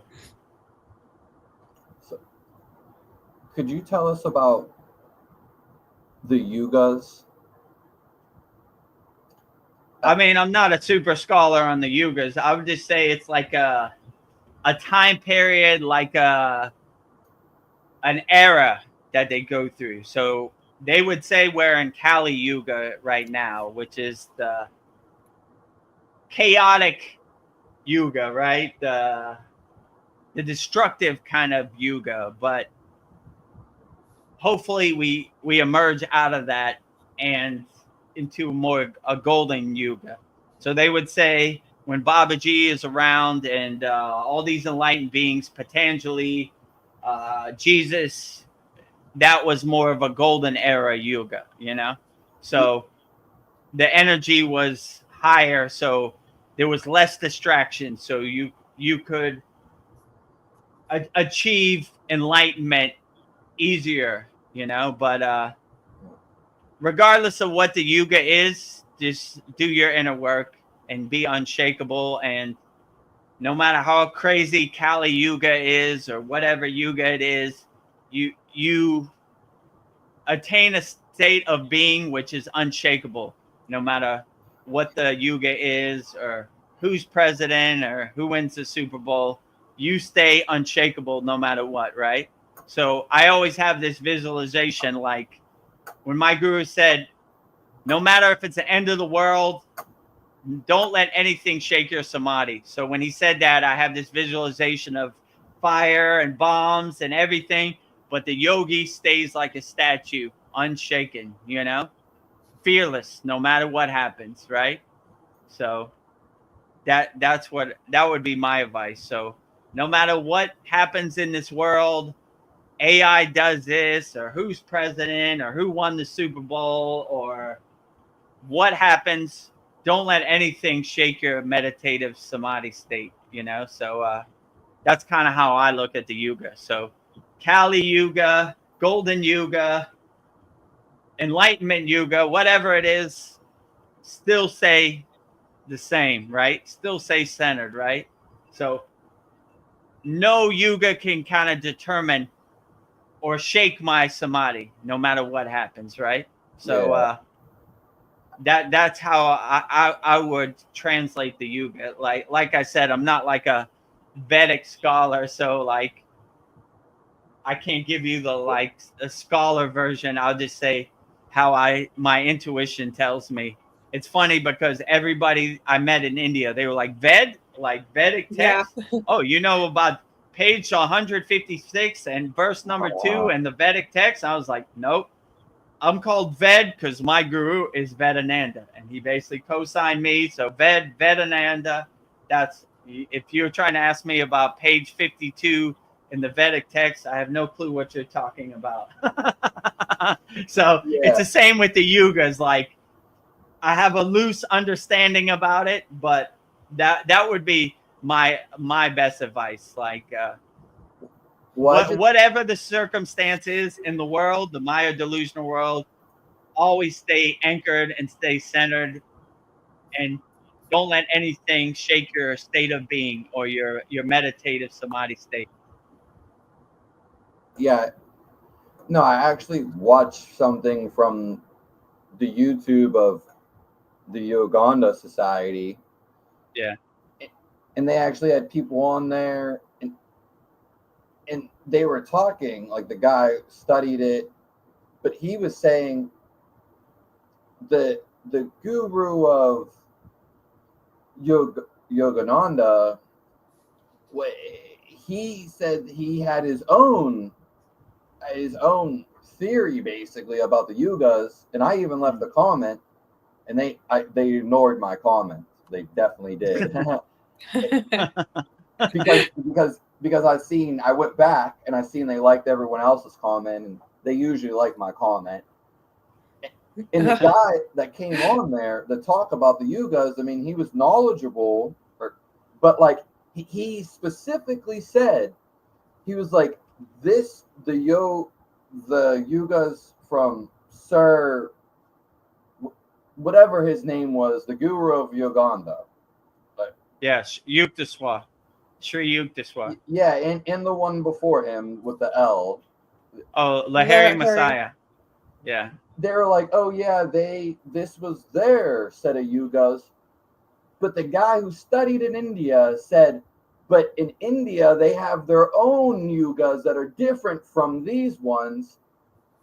And then a couple days later, I said Sadhguru came in, and he's talking about, the Tantra, the Tetra, which is before the Golden Age, is coming in like 60 years. So there's three different things. And it's just like, this is just, at this point, basically nonsense. because there's 3 different things. They're all saying different things, basically. Yeah, when you start to look behind the curtain, you begin to see, like, I mean, to make a long story short, all you have to ask yourself, or your affirmation should be, how does this serve me in the present moment? Knowing what is the real yuga, or what Yogananda said was the yuga, or Sadhguru, really doesn't serve you in the present moment. It's going to be whatever it's going to be. And like Sandy said, cool story, bro. Like, how does this serve me in the present moment? How does this uplift me and make me a better yogi, right? And when you start going down that rabbit hole, it just starts to confuse you. Like, wait a minute. Lahiri Mahayasaya said this, and Sadhguru said this, and the Vedic text said this. Oh, man. You know, my head is all scrambled up right now, right? I'm all frustrated. So I would just say, anything that anybody else says, just take what resonates with you and put it in your pocket, and the other stuff, just kind of look at it like a movie and just don't try to make sense of it. Like, well, all the Hulk movies I've seen, the Hulk is green, but this one he's red.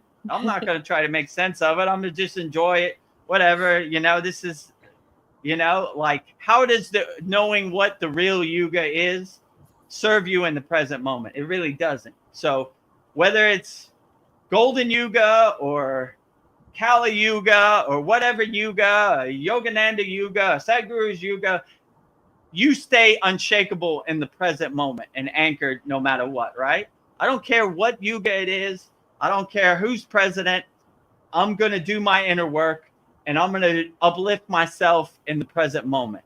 And, you know, these cool stories, bro, I'm not really going to get attached to. I'm going to just be the best yogi I could be in the present moment, you know? Like, you know, like, yeah, I would just say, like, step back from the TV and see, how does this serve you in the present moment? And you realize 95% of this stuff doesn't serve you. Like, who cares, you know? Whatever the yuga is, I'm going to be an unshakable, fearless yogi no matter what, right? So these are cool stories, but I'm going to do my own inner work. And whatever the yuga is, I approach it wholeheartedly. Like, okay, this is what the yuga is. Let's get to work. I'm going to do my work regardless of the yuga, regardless of the day, regardless of the month, regardless of the year, you know? So, yeah, I wouldn't try to make too much sense of it, because it really doesn't serve you in the present moment. You know, like I said, like, most of this stuff, like, I don't know, the Vedic text and all this, you could really go down that rabbit hole, and it's not really going to serve you in the present moment. So I would just take what really resonates with you. Like, oh, I like that, you know, like, they're like, I was watching one of our satsangs, and Paul said, a God of your choosing. And it really resonated with me and stuck with me. And I actually put it on the thumbnail for that. You know, I was like, yeah, when Paul said the God of your choosing, he was right. That's exactly what that was exactly the words I'm looking for. But when they start talking about stuff you can't relate to, I would just throw it away. It doesn't serve you in the present moment. Like, how does knowing what yuga it is currently make me a better yogi? You know? Yeah. It doesn't. It doesn't really. So just do what serves you in the present moment, and don't, you know, kind of watch this like how you watch a movie, like as a detached witness. Like, oh, okay, you know, that's pretty interesting. Sadhguru says this yuga, Lahiri Messiah says this yuga, Yogananda says this yuga.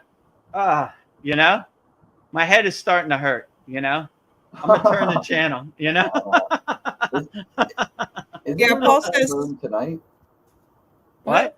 Say again? Isn't there a full moon tonight, or is it not tonight? It's Saturday. Yeah, it's the 9th, I think. Right? What's the 9th? Saturday, right? The 9th is Saturday's the full moon on this Saturday. Okay. Full moon in Aquarius, the 9th. Well, the moon, I've seen it, and it looks pretty full tonight. I didn't know. Yeah. Yeah, it's getting getting close. closer. There's probably a little sliver at the end where it's black, but it's getting there. Next couple days, it'll be nice and full and shining. So is that going to be in combination then with Saturday's class or separate? No, it's going to be separate. The Yagna is a couple hour, like an hour before the class. So we'll do the Yagna, and then there'll be like an hour break. Then we'll do the class. So it's a double duty on Saturday for Yes. Vedagurudev.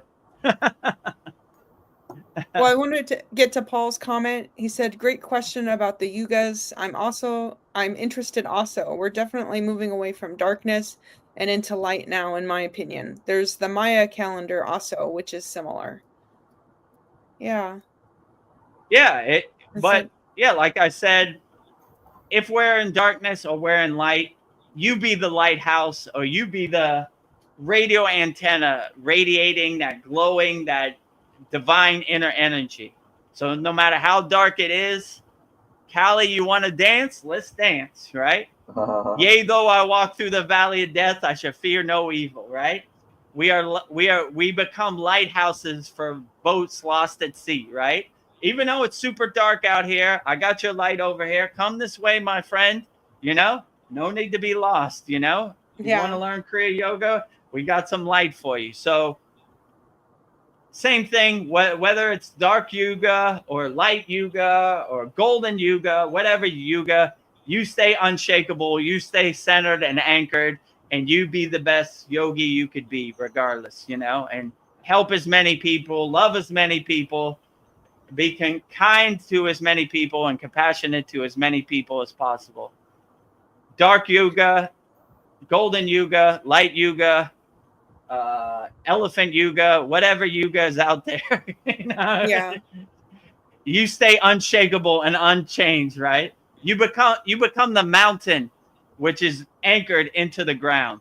Whether it snows, the mountain is unshakable. Whether it's raining, the mountain is unshakable. No matter how powerful the wind is, the mountain is unshakable. No matter how powerful the sun is, the mountain is unshakable. So no matter what this crazy Maya delusional, distractional, conditional kind of world throws at you, unshakable. You become the mountain. You can't be moved no matter what happens, right? Whatever. Who's president? Can't be moved. What yuga? Can't be moved. Who wins the NBA finals? Can't be moved. You know, who wins the Super Bowl? Can't be moved. You know, what Kim Kardashian wears to the Grammys? Can't be moved. You know, whatever happens in the world, you are an unshakable mountain no matter what happens. So yeah, that's what I would say. Light, dark, you know, whatever happens, World War III, no matter what, you know, unshakable mountain. So always be an unshakable mountain, no matter what the circumstances are happening beyond your control, outside you. Yeah. Paul had another comment. He also says it is also due with our position in our solar system's revolution around the great central sun of our galaxy, similar to the Earth's revolution around the sun. We get winter and summer, and we're now moving into the photon belt like summer. It's supposed to help with our spiritual evolution. Oh, interesting. Help away. So whether it's spring, summer, fall, or winter, unshakable mountain. You know, however far the sun is away, unshakable mountain. Whatever the aliens are doing, unshakable mountain. So just make everything your unshakable mountain practice. So regardless of what happens externally outside you, you have no control over. Just control your inner kingdom. And the best way to control your inner kingdom is just radiate love and positive energy and not get attached to anybody else's story or whatever happens, you know, like, so you just become an unshakable mountain no matter what happens. That would be my best advice, and that's advice I'm actually living in the present moment. You know, it's a good reminder to me to be an unshakable mountain. Whatever happens, I don't care. Unshakable mountain, you know, or you create the affirmation, this doesn't serve me in the present moment, you know, like knowing how far the sun is away or what yuga it is, or don't wait for others, for universal spiritual energy. You create your own. You become a nuclear power plant, creating your own spiritual energy. So if that energy comes, great. You have more energy. If it doesn't come, you still are creating your own energy. So you become a nuclear reactor, creating your own Shakti, your own prana, your own energy. So no matter what happens in the universe, you still have a reservoir, a bank of prana, a bank of Shakti that you can access anytime. So I wouldn't depend on anybody else to save you. I would save yourself. And like I said, become a unshakable mountain, become a nuclear reactor. No matter what happens, you create your own energy. That brings about a question. Do you know how to concentrate like a linga? Yeah. So in this week's class, we started a new thing where we concentrate our mala beads, right? So Paul brought his mala beads in this Saturday class, and I asked him what mantra he resonates with the most, and I consecrated it. So a linga, I also consecrate, right? I look for the opportunity. Sometimes we do a practice which is called a P-shakam, which a P-shakam is like pouring milk over the lingam, pouring honey over the lingam, putting rice on the lingam. You know, basically the lingam is a symbolization. If you know the story about Shiva, where he swallowed the poison, right? He swallowed the poison to save the world, right? The devas, they were how could I say, they were trying to destroy the world, and Lord Shiva, without thinking, swallowed the poison, and that's why he became what do they call it, Nalakand, which means like blue-throated one. That's how his throat became blue, because he swallowed the poison. So they say in Vedic stories that when you pour water over the lingam, it cools Shiva down to help him not get so hot and not be so uncomfortable with the poison in his throat. So that's kind of the symbolization of pouring over the lingam and consecrating the lingam and doing all that, you know. So yeah, maybe if you want me to consecrate my lingam, maybe in the next class we do it, you know. Okay. It's like a statue, though, right? Like they have statues in India. Yeah, it's like a little. It's basically a. I'm It's a trying to male. see if It's a I have my male link. part, private part. Yeah, right. It symbolizes creation, right? So yeah, they would say it's Shiva's private part to seed the universe, you know. I mean, not to be too crude, but you know what I'm talking about. So like yeah, I usually have a lingam. I think they're all inside, but I usually have a couple. So yeah, so it's a round kind of stone. It has no beginning and no end. So it symbolizes the circle of life, you know, like the infinity stone kind of, right? Like it's like a circle. And then some Shiva linga or lingam, they have like a bottom part, like a base where the water kind of drains out, you know. So it depends. There's a couple different lingam. I think the one I mostly have is the one with the base, where you know it has the dooney and the drain. I'm trying to think. I usually have a lingam here. You know, I have a Sri Yantra, but I don't have a lingam. They're all inside. But yeah. So yeah, if you want, on this Saturday's class, we'll consecrate the lingam. That sounds like a good plan. And if any of our members have any mala beads or ruksha beads that they want consecrated, we do that in our Saturday class. And actually, Mariana, if you're watching this, because she's the one that brought it up. This Saturday class, bring your mala beads and we'll consecrate it, live on the class. This week we did Paul, and if Paul, you want more, we'll do some more, So Paul said the mantras that he really resonate with, and I consecrated it for him and send my Shakti and transmuted my energy to him, So Paul, if you're on YouTube, put it in the chat. Yeah. Let me know how effective that was.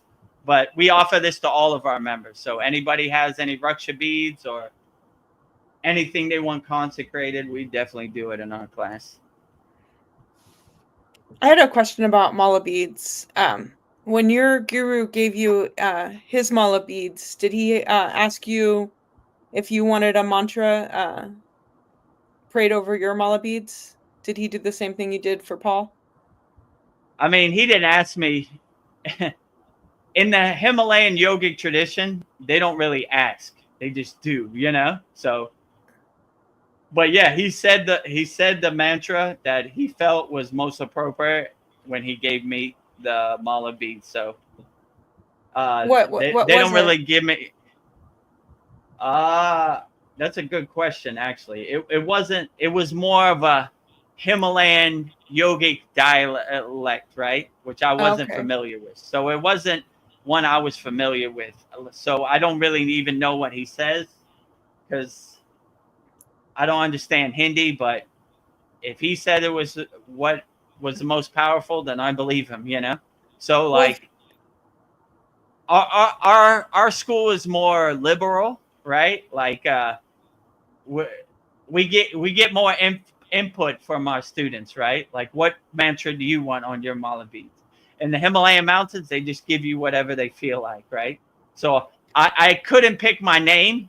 It was just given to me, right? Babaji gives you this name. So be it. It is done, right? Like, wait a minute. I mean, if I now in hindsight, I probably wouldn't have put guru in my name, but maybe that was a thing I didn't need to do. It was like, this is it. You get it. And it's the same thing with like Raksha beads or like malas, right? Here it is, Thank you, Baba, No input necessary. Okay. So today you get to pick your mantras to pray over your mala beads. What do you pick? Me? Yes. I mean, is there a number or maybe three, because you did 3 for Paul. It depends, like deities or Kriya yogis. Whatever resonates with you. 3 deities. I'm always going to pick, Shiva, Lakshmi, and Ganesha, right? In Kriya yogis, Babaji, Mataji, probably Bhoganantar, right? In the Kriya yogic tradition, in the Sita tradition. So it depends which one you're talking about. Ascended masters in the Kriya yoga tradition, Sitas, or enlightened beings. That those would probably be my top 3 deities. But I'm not married to it either. I mean, obviously I'm a Babaji lover, so anything Kriya yoga, I'm gonna just say Babaji, Babaji. Can I say Babaji, all 3 deities? Yeah. Babaji, Babaji, Babaji, Mataji, Mataji, Mataji. Bhoganantar, Bhoganantar. Because Bhoganantar, I was initiated in Katagarma, Sri Lanka, where Babaji was initiated in the Kriya Kundalini Pranayama by Bhoganantar. So it has a special place in my heart, Bhoganantar. I resonate with them. And Bogar means enjoyer. So I want to always be a Bogar. I want to be a bogey. I want to enjoy, whatever, If you give me a cheeseburger, I'm going to enjoy it. That's just how I am. I'm an enjoyer, right? I'm a bogey, right? So, yeah, so that's kind of what I would say. What were you going to say next? I was going to say, if I had the choice, I think I would do Babaji's invocation mantra. I would do praise to the 18 Siddhas, and then maybe to the third one, The highest praise the Kriya Yoga lineage. I think that would encapsulate all of them. Oh, yeah. You're asking in the Kriya Yoga tradition, what bhajan or what song I would sing? Yeah. Yes. So the highest Shakti mantra that I love the most is Babaji Surrender mantra, which Yes. really resonates with me because I surrendered to Babaji day one on the Kriya Yoga path. Okay. So every day I surrender to Babaji. I would say that 108 times. I mean, Babaji's invocation mantra is another one because you're like invoking Babaji inside you as you, but that's a long one. So that would take like 20 minutes to go through 108. It depends. If I had no time restraint, I would just say them all. Homage to the 18 Siddhas. Yeah, that's a good one because it kind of covers all 18 Siddhas. You don't leave any of them out, you know? I mean, I'm sure there are more Siddhas than 18, but it covers all the bases, you know? Yeah. So, yeah, that's a pretty good one. I mean, it just depends. Like, I'm not married to any structure. It just depends how I feel on certain days. Like, you see in the Yagna, some songs I sing and some songs I don't sing, you know? It just depends what resonates with me. And some days I would be like, man, I'm feeling really enlightened. I'm feeling really glowing, right? Or a root param jyoti 108 times. Yeah. Or Gayatri mantra 108 times. So it just depends how I'm feeling in the present moment. You know, if it feels like a real Kriya Yogi ascended master day, then I would have a different 3. If it feels like a real divine light, inner light, lighting my inner lamp, lighting every cell of my body, then it would be like a root param jyoti or a gayatri. You know, it just depends what I feel like. So yeah, I'm not married to anything. I pivot, I change course direction. So depending which way the wind is blowing, that depends on my 3. Nice. But yeah, you gotta go. Go? Change. Yeah. Oh, it was nice having you. Yeah, it was great. Thanks for stopping by, Brendan. And yeah, you're always welcome here anytime. You don't have to stay for the whole 4 hours. You know, however long you can. We always enjoy your company and pop in anytime. I did do an hour earlier. We were in like an hour earlier, so that is like 2 hours. You were able to ask all the questions you wanted, Brendan? Yeah, I mean, my main ones were about the techniques earlier. You know, these ones were kind of just like for fun. Yeah. Yeah. Yeah, these ones were more tongue in cheek. Yeah, those are good questions. My body's been I haven't really got to like look at any new things. So I really haven't. These questions were like a week old or a week and a half old. They were all old even earlier. So I'll have new questions. So yeah. Well, if you could join us on our Yagna on Saturday and our class, feel free to ask whatever questions you want. You know, wholeheartedly. Thanks for letting me be here with you guys. Thank you for coming. Yeah. Thank you for coming. May you have a great night and God bless you always. Jai Babaji. God bless all you guys.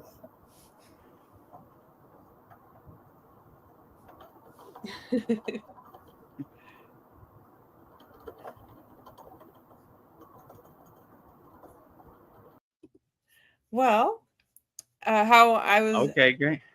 Let me stretch. How long have we been on here for? Almost 2 hours. Time for you to stretch. Yeah, let me stretch out my legs. It's been a pretty good satsang. We have some pretty good questions. Anybody who has any questions, put them in the YouTube chat. You know, so you can give Vedagurudev some ranting material, right? Yeah. I got Paul and Sandy when you're ready. Okay, let me switch this over to comments so I can see. Oh, we have a lot of comments, right? Yeah. All right. Yeah, let me get to it. How long have we been on here so far? An hour and 58 minutes and 53 okay, seconds. almost 2 2 hours. hours. Let's get back to it. So All right, let's get cracking. whoever has a question, put it in the YouTube chat. Don't be shy. We answer all questions wholeheartedly. Whether you're a member or not, or a subscriber, whatever, we still answer all questions wholeheartedly. Yes. So don't be scared. Say it wholeheartedly, and I'll do my best to answer it with love and wholeheartedness. Well, Paul, he says, dang, I was waiting for the ETs to come save me. That would have been much easier. LOL. Dang. Don't wait for no ETs to save you, Paul. Sorry, no one's coming to save you, right? Save yourself. Nope. Do your own inner work. Stay ready so you don't have to get ready. But yeah, when I was young, I loved that movie E.T. E.T. Phone Home. Yeah. He loved Reese's Pieces. I became a Reese's Pieces fan because of that movie. And when E.T. died at the end, I was so sad. It was devastating. Yes. It was devastating. It crushed my life for a whole 2 weeks. I couldn't stop crying. Yeah. I had an E.T. stuffed animal, and why they did that to E.T. It didn't sit well with me, even in the 80s. You know, let E.T. be okay. Don't dissect him. Yeah. Let him phone home. Good, you know. Yeah. So yeah, E.T. Phone Home, right? I thought I was that kid. I forgot his name. And what's that girl's name? Drew Barrymore? That was her name, the little right? girl, yeah. The little girl, yeah. E.T. was hiding in the closet, and he went trick-or-treating. So yeah, that was great. That's probably in one of my top 5 movies. Yeah. But yeah, I didn't like it when E.T. passed away. That was not cool. Very, very upsetting. It was my very dad, upsetting. Yeah, I remember seeing that movie, and I just go around the house, E.T. phone home, E.T. phone home, yeah, and my dad made fun of me. E.T. Phone Home, yeah, Reese's Pieces, you know. Oh yeah, and he made the bicycle fly by the moon. Yeah, that was the movie poster. Yeah, that was cool, right? Yes. Stop chasing E.T. Leave him alone, right? So yeah, learn from their mistakes in that movie, right? Don't dissect E.T. E.T. is a nice, loving, celestial being. Hide him in your closet and feed him and give him Reese's Pieces and take care of him. You know, it's hard being E.T. out here. Yeah, we were probably both really depressed at the same time that we were watching that. like, I mean, when I was younger in the 80s, that was earth-shattering, right? Yes. I shed many a tear for E.T. That was for sure, right? Yes. My whole life was E.T. at that time. I had the stuffed animal.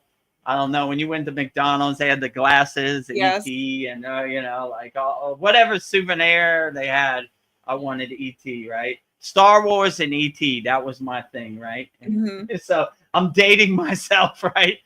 All the action figures, E.T. and Star Wars, right? You know? I remember when I was younger, my brother got for Christmas the Ewok Village, you know, the Ewoks, oh, wow. You know? Yes. And I was like, man, he won the lottery. He got the Ewok. Those Ewoks are so cute. Yeah, I love the Ewoks too, right? You know? Yeah. I forgot what movie that was in. Return of the Jedi or Empire Strikes. One of those movies. They were up in the trees and they had their tree house. And, you know, I'm a Chewbacca fan too. You know, Chewbacca.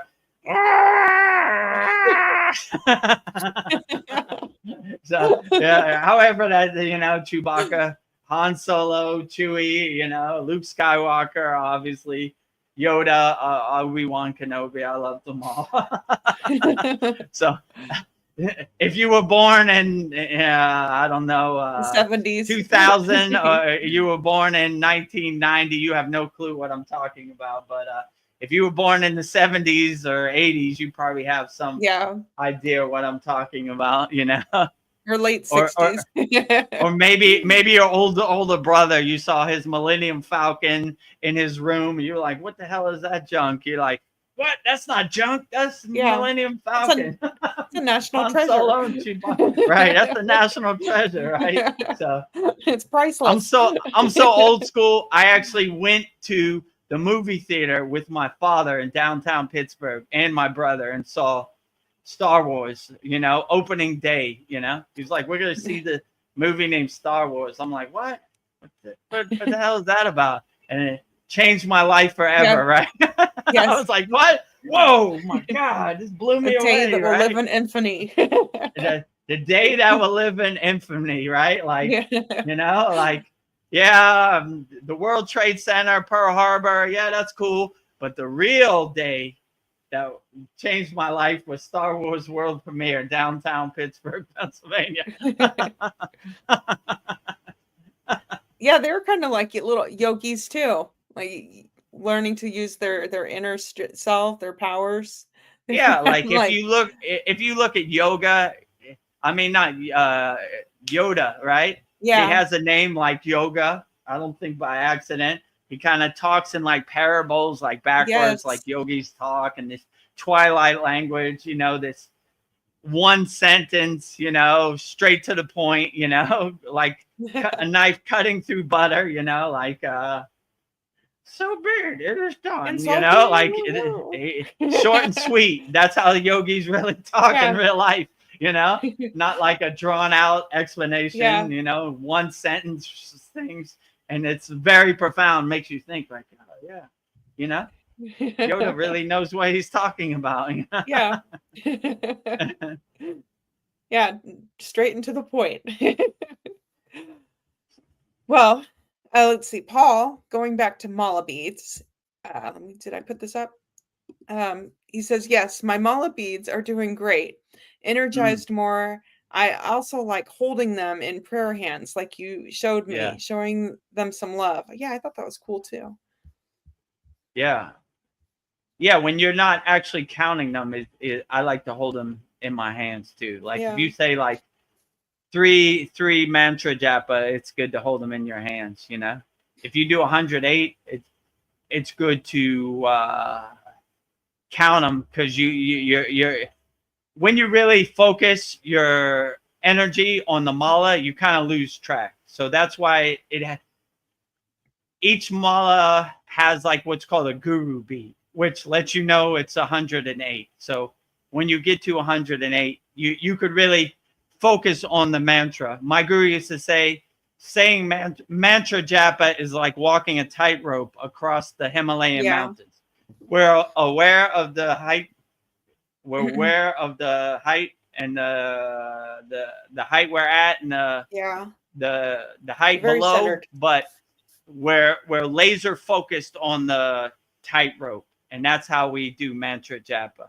So I always take that to heart. So I definitely get in like a trance or a hypnotism. I mean, you'll see we have a new thing called Mantra Monday, and we filmed it just before the satsang. So it's pretty profound, right? And you can see I get into that hypnotist trance-like state.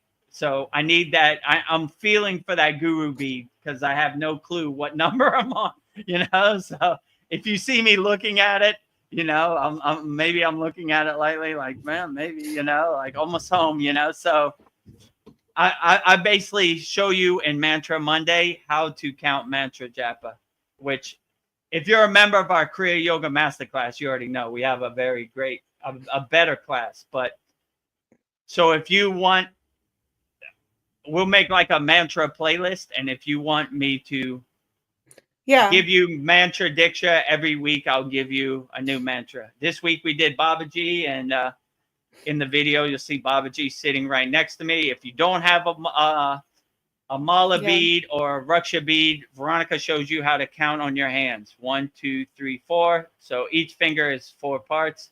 So she's actually doing that in the video, so you could see. So if you have a raksha bead or you don't, you could still find profound benefits from doing mantra japa. subscribe to our YouTube channel, and you'll see it this Monday, at Vedagurudev. So with the avalanche of other videos we have, I think we have almost 400 or 500 videos now in there. We're pretty close to 500 videos. and we're almost home to over 1,000 subscribers. So if you're not subscribed, please subscribe, join our Kriya Yoga family, support the movement. Just click the subscribe button. We're almost home. So get us over that 1,000 mark. Your support is definitely appreciated. And join our free Kriya Yoga school, kriyayogashop.com. We have over 530 like-minded yogis and yoginis from all around the world. They have a cool feature on SKOOL where it says up top next to the classroom, it says map, and you'll see where all the members are from. So around the world, we have a lot of Indian members because yoga is the Indian national treasure. So Indian approved. Vedagurudev, the Kriya Yoga it's not easy to get Indian approved.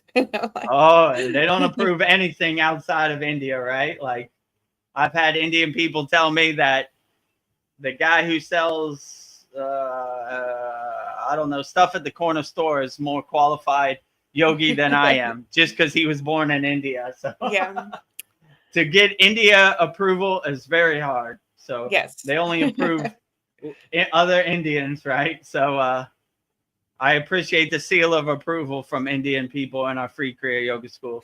And if you want to join 50 other members in our paid community, kriyayogashop.com. Those are where the advanced techniques are. That's where you see the yagna, and I give you one-on-one coaching and walk this Kriya Yoga path with you. So Veronica, Mariana, Paul, Brendan, all the people you see on here are members of our Kriya Yoga Masterclass. Yes. So we have a very interactive, loving community in there, but no pressure. All the information's on the screen. Pick which resonates best with you, and let's plant the tree and start the journey today. Yeah. You get a lot of Kriya Yoga goodies here. You won't get them anywhere else.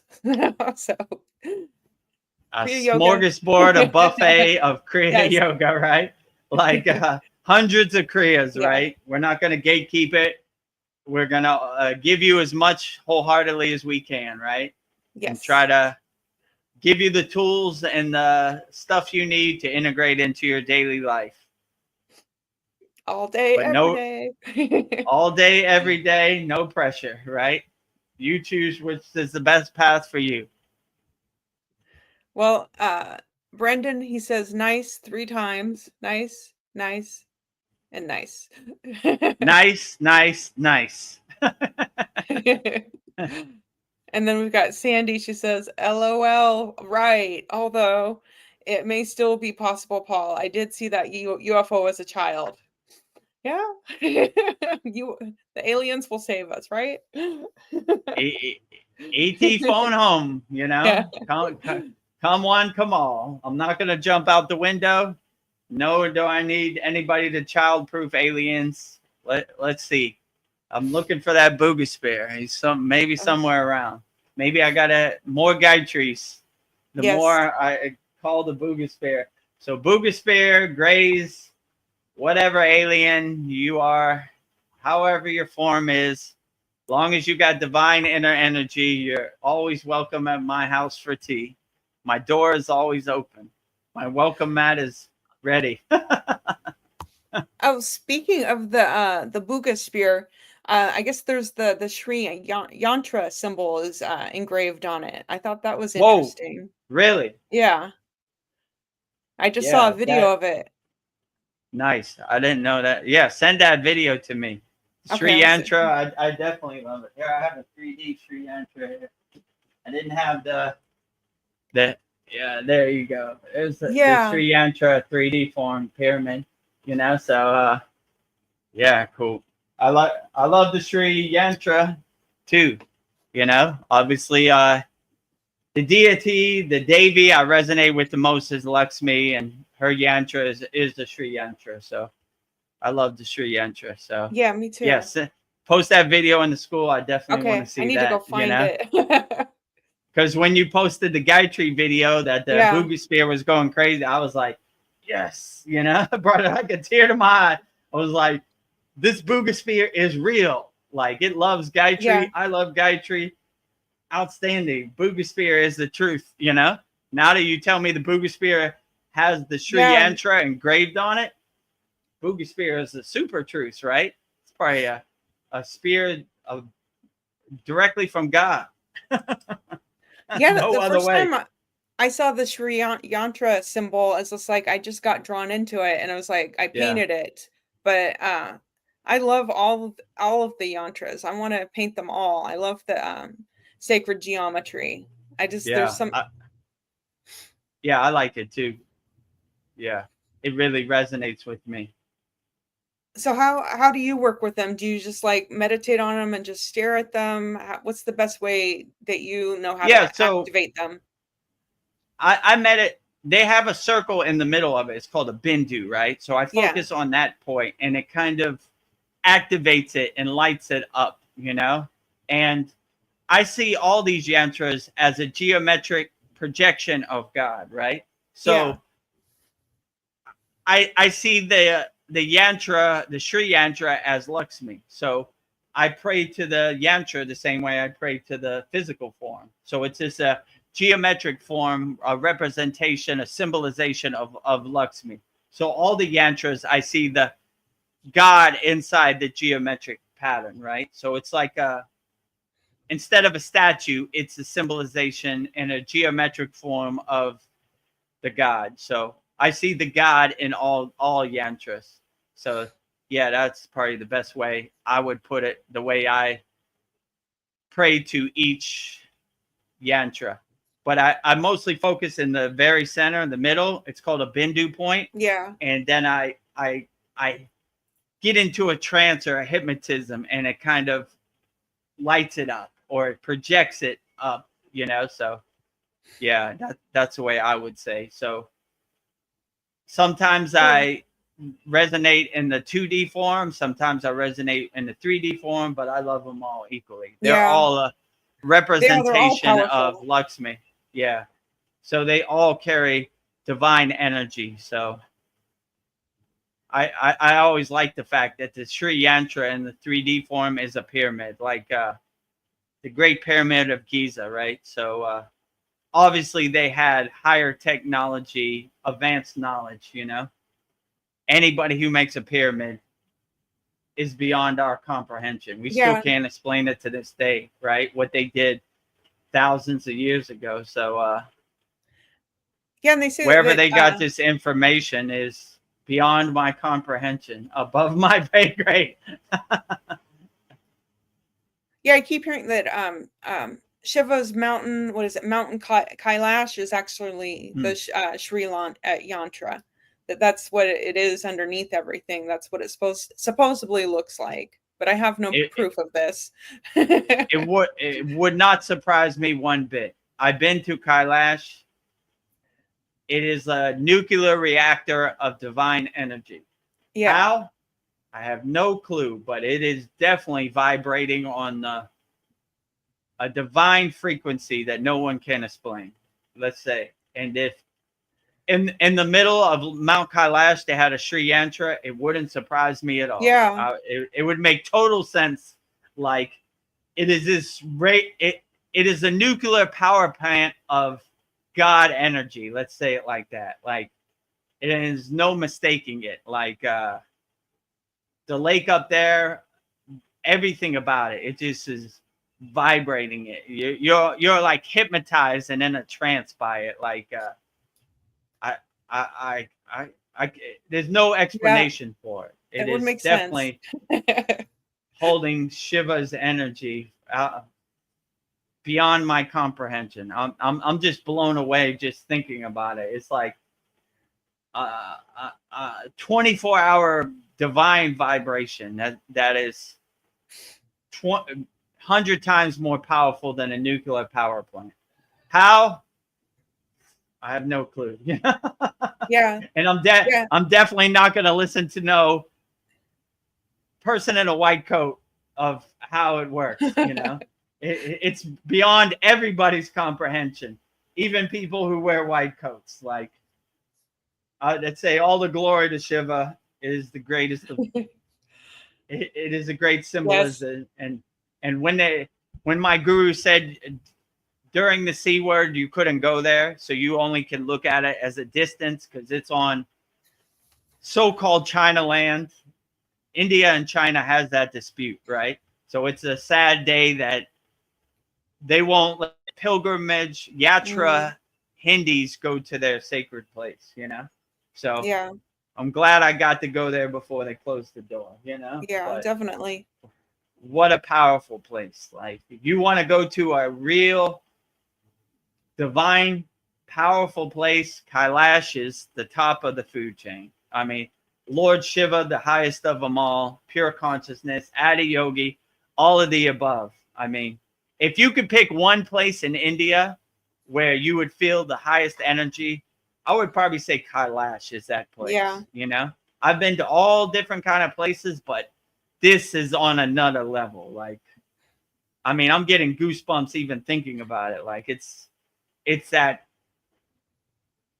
beyond my comprehension, unexplainable energy type of place. So if you have to leave your house and you have to see the places in India, that's where I'm going. I would probably go to Kailash. It's a little bit of trek, it's a little bit of hike going up and down, but it's well worth it. If you're able to leave the comforts of a home behind and go to some place that will change your life forever, I would go to Kailash, and yeah, definitely. And it's for everybody. You don't have to be a devotee of Shiva. I mean, it would help, but Yeah. you there's no way you wouldn't feel the energy, in my opinion. Maybe there's some people who haven't, but I don't see how you couldn't. It's like standing next to a nuclear reactor, Like, there's no way you can't feel it. You just feel it in every cell of your body. So yeah, I would say if you want to go to the most spiritual place, in my opinion, more than the pyramids, which I've been to, of Giza, more than Satupan Lake, which I love too. That would probably be my second. More than Katagarma, Sri Lanka. I mean, there's millions of places, especially in India. You can't drive 10 feet down the street and not see a temple. But I would say this is probably the most profound place I've ever been. I would definitely say. Yeah. So it's a national travesty that Indian people have to look at it from the Indian border, So hopefully that can be worked out. And yeah, Chinese people gives Kailash back to India. I doubt it, but you should share it. Like, well, at least make it like a national park or something. Like, this is international. This is universal soil, right? No one can claim it, right? Like the ocean or something, So hopefully, but yeah, I would definitely say Kailash is beyond my comprehension. There's no explanation. Like, you can't explain it. It's one of those places that is beyond divine. Let's say it like that, Well, when the path is cleared, let's go. Yeah, I would love to go back to Kailash. And, my guru wrote a book, Kailash in Quest of Self. He's been there over 20 times. So obviously he agrees. He co-signs that. He could have wrote Satupan Lake or any of the other millions of places he walked all around India too, but he called his book Kailash. So I guess that's saying something. It's that he felt the same way. Kailash is the highest of them all. So hopefully we can take a pilgrimage, a yatra to Kailash and all these other places. That would be a dream come true. Let's say it like that. Going back home, crossing it off my bucket list once again.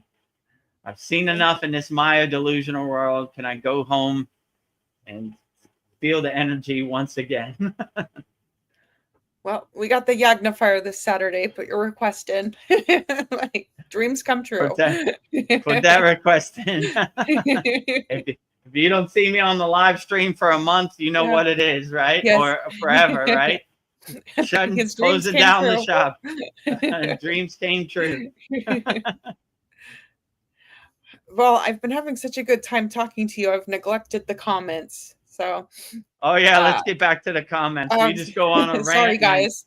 It's a 20-minute conversation, right? Yeah. You got me have more. Are you dreaming of Kailash. I'm in my dream world in Kailash, so I get lost. Lost in the sauce. Lost in the sauce. Well, Brendan says thank you, guys. And thank you, Brendan. Sandy says thank you and a heart with diamond. Thank you. Diamond emojis all day. Yes. And Brendan says, I love you guys. I love you too. Love you too, Brendan. Love all of our Kriya Yoga family and everybody out there on YouTube, and love unlimitedly, wholeheartedly. Everybody, everywhere, no matter what your flag is, no matter what your skin tone is, no matter what your religion is, no matter what your language is, whatever. Love wholeheartedly. Love for all beings, no matter where you're at. Paul wants to know, which is the Babaji surrender mantra? Is that just the standard one?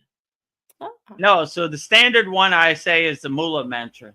So Babaji surrender mantra, I think it's in our 39th class. I gave mantra diksha for that during Babaji's Utsav, during Babaji's birthday. If I'm not mistaken, that was when I said it. So yeah, go in our classroom and go back to the 39th class, and it should be there. Babaji surrender mantra. That's when I gave mantra diksha for it. And it has the PDF notes and how to pronounce it and everything. So yeah, that's a good one. That's my probably favorite go-to that I always go to. I mean, I go to them all, but if I have time for one, Babaji surrender is my go-to, you know? Oh, let me see. What is Paul saying? As with many movies, E.T. was based on real events. I heard the story a whistleblower told about how he helped an E.T. escape military capture and return home. Mm. They just people with families just like us. Yeah. Yeah, I agree. Yeah. If I meet it, E.T., if you're out there and you're hiding and you need help and you want to get away from the government, come take sanctuary. You have a safe house at my house, right? I'll hide you in my closets. I'll go buy some Reese's Pieces. You know, I'll try to make sure you have safe passage back home.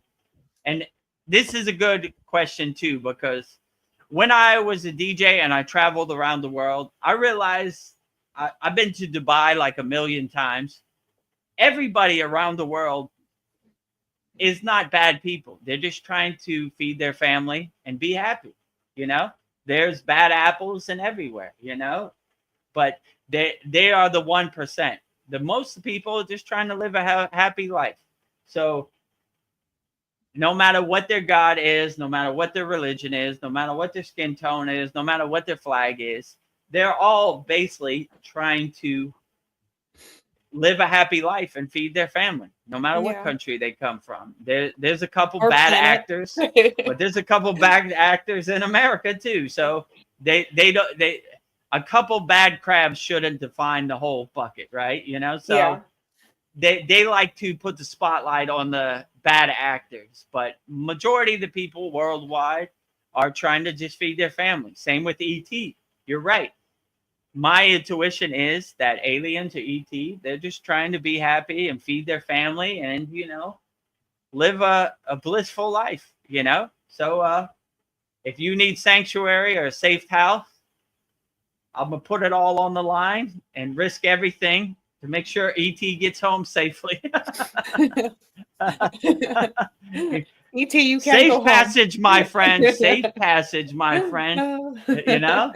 And my friend used to say and this is funny because this question comes from Paul. He says, My name is Paul, and I don't know none of y'all, right? What happened to ET? Where's ET? What? ET? Where? I don't know. I've never seen ET. What happened? Nothing. Salute to you, my friend. Safe passage, right? We have drone footage that ET was here. I don't. What ET where?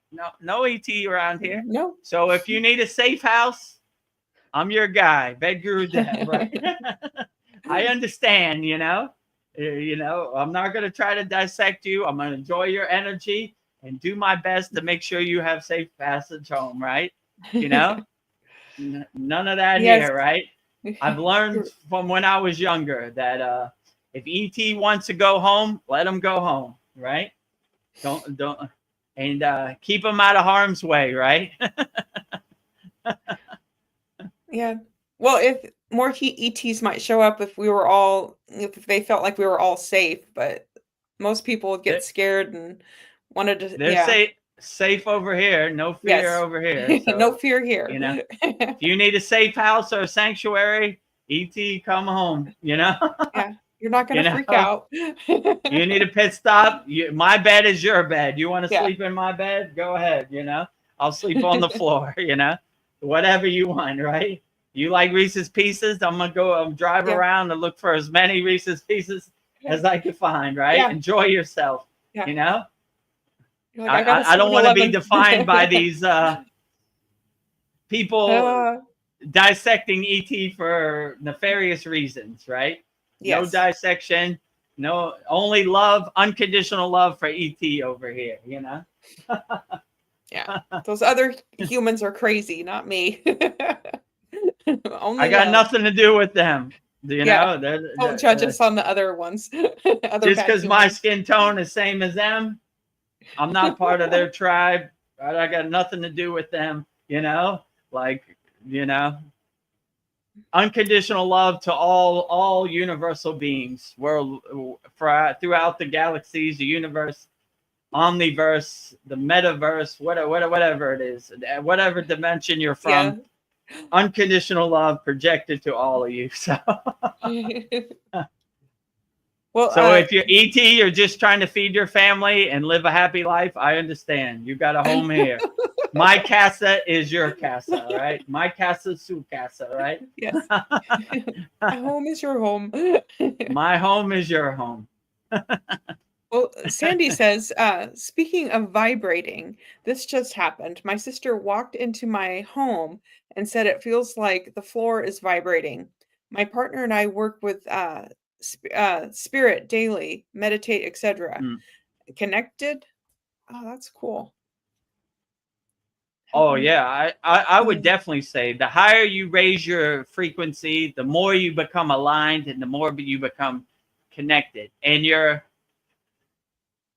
house becomes like your ashram, becomes like your temple, and it becomes like a pyramid, like the Sri Yantra, just radiating that higher frequency, that higher awareness. So I definitely would say that wouldn't surprise me at all. And to people who aren't, when you're on a higher frequency, you take it for granted. But when somebody who's not on your frequency comes, they'll really feel it, right? Like, whoa, like all the yantras I've done in my house, one of my friends who is a Brahma Acharya, when he came to my house, he was like, the energy here is so outstanding that it's almost like I feel like Lord Shiva put like a protection shield over your house, right? Oh, so wow. There would be no way that any nefarious being or any lower frequency being would come. It would feel like trash to them. They would be scared of it, right? So it's like when you radiate higher frequency, your house almost becomes like an energy power plant. Like, and when people come from the outside, they're like, wait a minute, like yesterday, I looked outside my room and there was two cats, an orange cat and a white pure cat, staring at my Babaji picture. Like I take it in my room after I finished it, just Oh, wow. staring at it. Like they were hypnotized by it. Like they couldn't stop looking at Babaji. And I was like, man, that's crazy, you know? And, you know, like when I saw them, I started chanting Om, and then their ears went back and they just got into like a hypnotized state, right? And I think they got scared. They were like, whoa, there's too much power here. I don't know why I'm attracted to this place, but I always want to come back. It feels like home. So I hear like, you know, my neighbor, it's their cats. So I hear that the neighbor calling their cats, and they're always hiding or sitting in front of my yagna. So yeah, crazy. It wouldn't surprise me at all. Like the more you meditate, the more you bring your vibration up, the more your house, your ashram becomes your power plant, right? It's just 24 hours a day vibration and 24 hours a day protection from outside circumstances. So yeah, I would definitely say that is 100% true. I mean, when you're in it, you kind of take it for granted. But when somebody comes from the outside, they really feel it. Like, woo, you know. Woo. I was telling Veronica a story. Like, I live in a gated community in Thailand, and one day I was coming back from eating with my daughter, and there was a Thai lady, who had a dish, and she had like coconut and like fruits and everything. It's standing in front of my house. And I was like, who's this? And even my daughter's like, why is that lady standing in front of our house? And so I parked my car, and she said, sir, sorry to bother you. Your statues of Lakshmi, Shiva, and Ganesh are so beautiful. I brought an offering, a prasad for them, right? And I was like, oh, great, outstanding. That's outstanding. So me and her did the prasad process, the puja process, and she just started crying unconditionally. And it was like, this is the most, why? I was like, why are you crying? She was like, it's so beautiful. It's so blissful. These are not tears of sadness. These are tears of bliss. And so she left, and she never came back. And I think it was just so powerful. Like, I'm going to give this coconut to these deities, and they're going to give me my wish, and I'm going to have a better life or whatever. But then she got here and felt the energy, and it was like, oh, yeah. You know, it's like 2,000 watts to a 20-watt light bulb, right? Yeah. Your light bulb's going to pop. It's like, wait a minute. This is way handle more than I bargained for. I can't bargain for, you know, why am I crying, you know? And, you know, and whenever I see that, I know exactly what it is, because it happened to me when I first got on Path to Kriya. Yeah, crying like a baby and everything. So, yeah, I think what Sandy said is absolutely true. When you make your house, your place, your abode, a divine pyramid, for somebody on the outside coming to visit you, it will blow their socks off, you know, depending how much you radiate that inner divinity. And I could say that's definitely true in my case. I've had many experiences. Well, Sandy says, I can't help it. It feels like it's connected as we work with energy quite intentionally. We are all transmuting light and frequency beings. They might be why animals are always coming here. I was so excited to see a raven on the light post outside my home today. They're main spirit guides of mine. Oh, and oh yes, cats are also drawn here also. And when you were telling your story, Sandy was like, wow, that's beautiful. Yeah, definitely. When you have pure divine energy, you'd be surprised of the confirmations that come, the things that happen. I mean,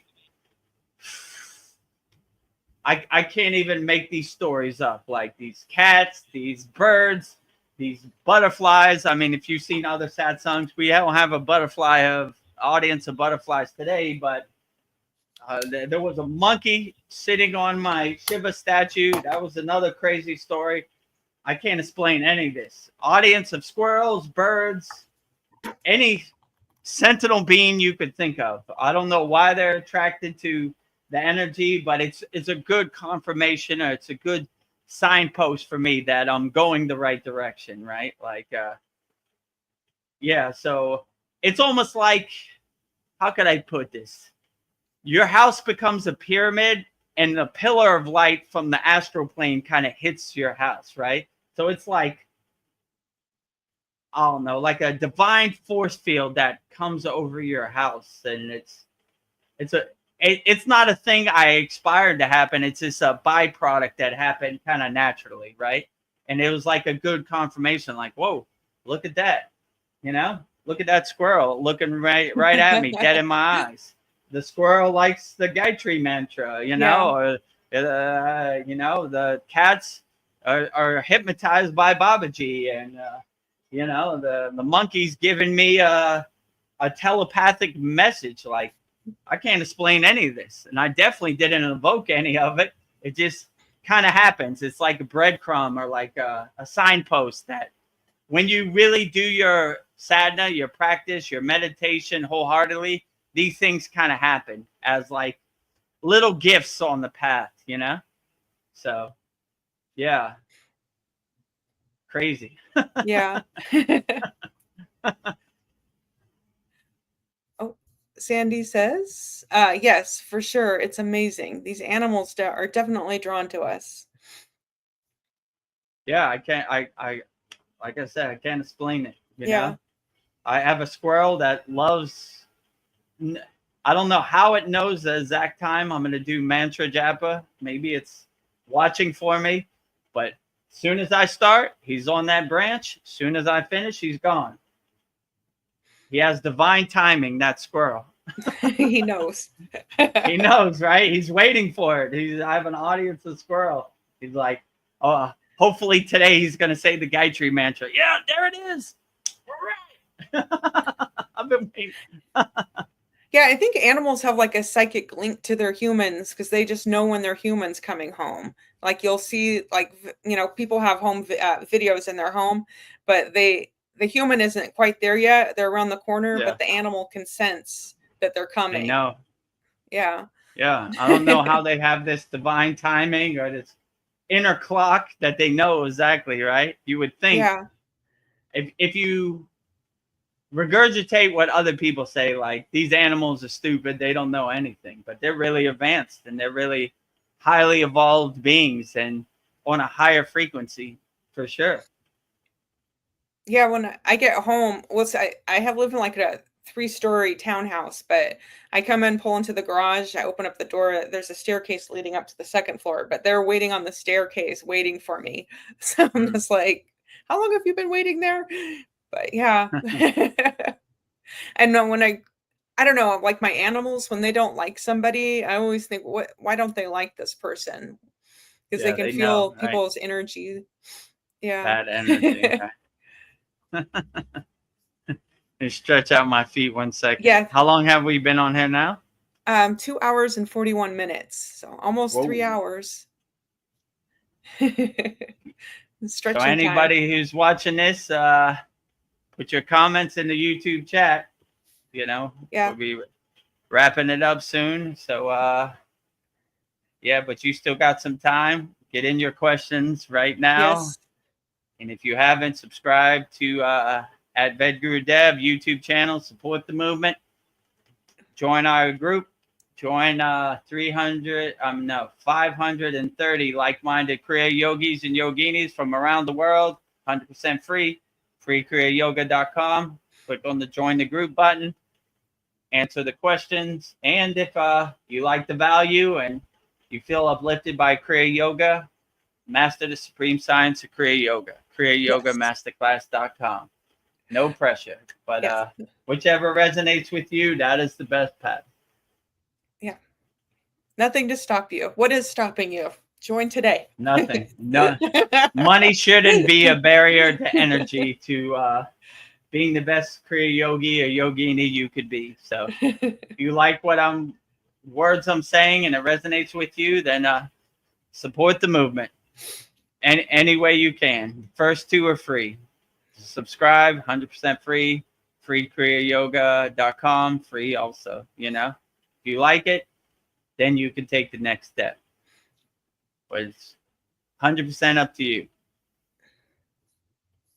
So when we were talking about symbols and stuff, I've been thinking about the swastika symbol in Hinduism, it's in Buddhism and Jainism. It's a sacred symbol of good luck and prosperity and spirituality, a symbol of peace and prosperity in many cultures. And it was appropriated from the Nazis party.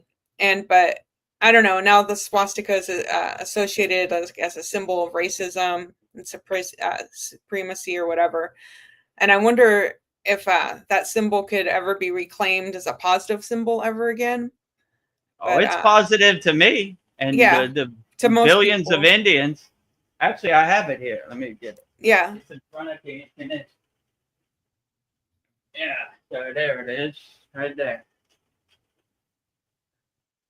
Yeah, I think now that I know more about it, I think it's, it's positive. It is positive. Yeah. Like just because they hijacked that and saw the power and the yantra and used it for nefarious means doesn't mean I feel that way about it. I don't see anything Nazi about it at all. It's a Hindu symbol of wealth and prosperity and good luck. You know, I have it right in front of Lord Ganesha. It's his yantra. So I believe in it wholeheartedly. Just because other people hijack symbols doesn't have any meaning for me. Like on the Israel flag is like a yantra too. It's like an inverted star. Yeah. It's right. The triangle up and the triangle down. Right. So it's basically saying as is above, as is below. That is like the yantra of it. But yeah, I've never, people hijack words, they hijack symbols, and you shouldn't feel any other kind of way about it, right? If it resonates with you, who cares what they did, They should be ashamed. They've used it for nefarious reasons. They took a divine symbol and they hijacked it, They have the problem. You don't have the problem.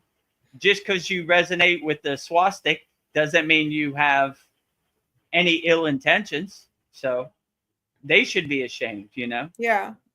Like I don't feel any kind of way about it. I'm happy to show my swastika on the YouTube live stream, right? I mean, if you go to any temple, they have it all over the place in India, right? Doesn't symbolize, Nazism. I don't. It doesn't have anything to do with Germany. So, I feel shame for them taking a divine symbol and hijacking it and repurposing it for bad means. That's bad. That's really bad karma for me, right? So I don't know, So I was thinking, but it shows how hypnotized and conditioned people are, right? If you believe you're, I don't know what you would say, the slave master, then their narrative becomes your narrative. If you don't believe that, then you don't have any. It can't affect you, right? And if other people say like, well, why do you have that Nazi symbol? Like, you ignorant fool, you have no clue what you're talking about, right? I got this in India. I didn't get it in, not a Nazi or anything. And I don't know, people want their projections or their story to become your story, That's not my story at all. I love the swastika, Why not, Lord Ganesha is the greatest, So if you don't agree, that's up to you, But I don't want your story or your projection. That you know what that is? That's a symbol of Nazism or whatever. I was like, you're a bad person. Not to me, it's not. To you, maybe, because you're lost in the sauce. You're hypnotized by the narrative. You believe everything you say. You regurgitate everything you see on the news, right? Oh, you heard what happened to Donald Trump. So I don't believe anything you say, and I don't work for any of you people, so I want nothing to do with anything you say. keep your movie, your trash away from me. Yes. So Well, yeah, so yeah, go ahead. I was just thinking for my next painting, I'm going to do Lord Ganesh, and I was thinking I would put his symbol of the swastika in it. And I know it's going to Yeah, you disturb should. some people, but I want to bring it as a positive symbol, and I'm going to do it. I mean, like, who cares who it disturbs? If it Yeah. resonates with you, just Yeah. do it. Yeah. My Ganesh statue, I'm looking at his hand. His hand is holding up, and the swastika is on his hand too. You know, oh, thank you. you can't for really showing see me. it because it's behind Mataji. But yeah, maybe I'm that's looking how I at it now. incorporate it. Yeah, his hand is up, and the swastika is in his hand. So you know. Thank you for telling me that. Whoa. I like this Ganesh too because it's like the relaxing Ganesh. He's comfortable. He's relaxed. You know. Yeah. He's leaning back. You know. He's not so stiff. He's a joyful, elephant-headed god. You know. Yeah. Lord Ganesh. So enjoy yourself, Lord Ganesh. So yeah, like I don't know. You know. Yeah. But that just goes to show you, like, people want their narrative become your narrative. I believe this, so this is the law and this is the rule. And I was like, no, I don't want none of your stuff over here. I don't want your trash to become my trash. I don't want your narrative to become my narrative. I don't want your God to become my God. Keep all that away from me, right? Well, you know what that is. I know what it is. It's a symbolization of good luck, you know? Yeah. If Lord Ganesha has it on his hand, then it's a true blessing for me. I don't want your ghost story, your cool story, bro, to become my cool story, bro. Cool story, bro. I don't want Felicia's story to become my story. Bye, Felicia. Get out of here with that. I saw on the news, and that's what it means. And the news would never lie to me. Of course they lie to you. Everything they ever said since day one of the news has been a lie. So, yeah, like, you know, you just get away from these type of people. Like, yeah, sure. You're going to tell me a story about the Himalayan mountains. I said in the last satsang, like, it always makes me laugh when they say, the Himalayan yogis are doing this, you know, and some guy named Bob Smith telling you, you're like, never seen them do that at all. Fake story. When were you in the Himalayan mountains? I never was, but I saw on Joe Rogan that they said this. Oh, get out of here, you know? Oh, boy. Yeah. You know what I'm saying? Same thing. Do you know that you are praising a Nazi symbol? Oh, my God. You have no idea. You have no idea. You have no clue, you know? Get out of here with your regurgitated stories, you know? Whatever. I want no part of it. You know what I'm saying? So, but yeah, they're out here for sure. Yes. They're definitely going to tell you, I read a book and this book said this, you know? So, yeah, all right. Good for you, you know? Yeah. Live your life that way. I want no part of it. I get all my information from YouTube. I get all my information from my soul directly, right? So anything that you say that goes against my soul or my inner wisdom or my inner divinity is total trash to me. Like, oh my God, I want no part of this, you know? So, yeah. Yeah. I don't listen to nobody, including Vedagurudev. Don't even listen to me. Listen to your soul. Your soul will never lead you wrong.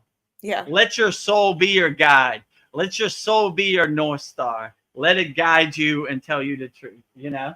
So always listen to your soul. Don't listen to any of these snake oil salesmen, all these charlatans on the internet. They have no clue what they're talking about, you know? So only listen to your soul. If it resonates with your soul, then it's real. If it doesn't, it's trash. Take it away, you know? You don't need it. It doesn't serve you, right? My soul doesn't like it. And you'll know because your soul would be like uncomfortable. It'll stink to your soul. It'd be like, oh, what? No, you know? Yeah, you'll feel it. Trust no one. So Trust yourself. anything that attacks your soul, get as far away from that as possible. It's fake. It's trash. It's a cool story, bro. You know, here comes Felicia with her stories again. Bye, Felicia. Oh, damn, Felicia. Felicia, just go away. You're bothering me. Well, Mariana, she says, sorry, I missed you. I'm sorry. Oh, first she said, my people. Then she said, sorry, I missed you. I'm sorry. You didn't miss us. Yeah, we're still here.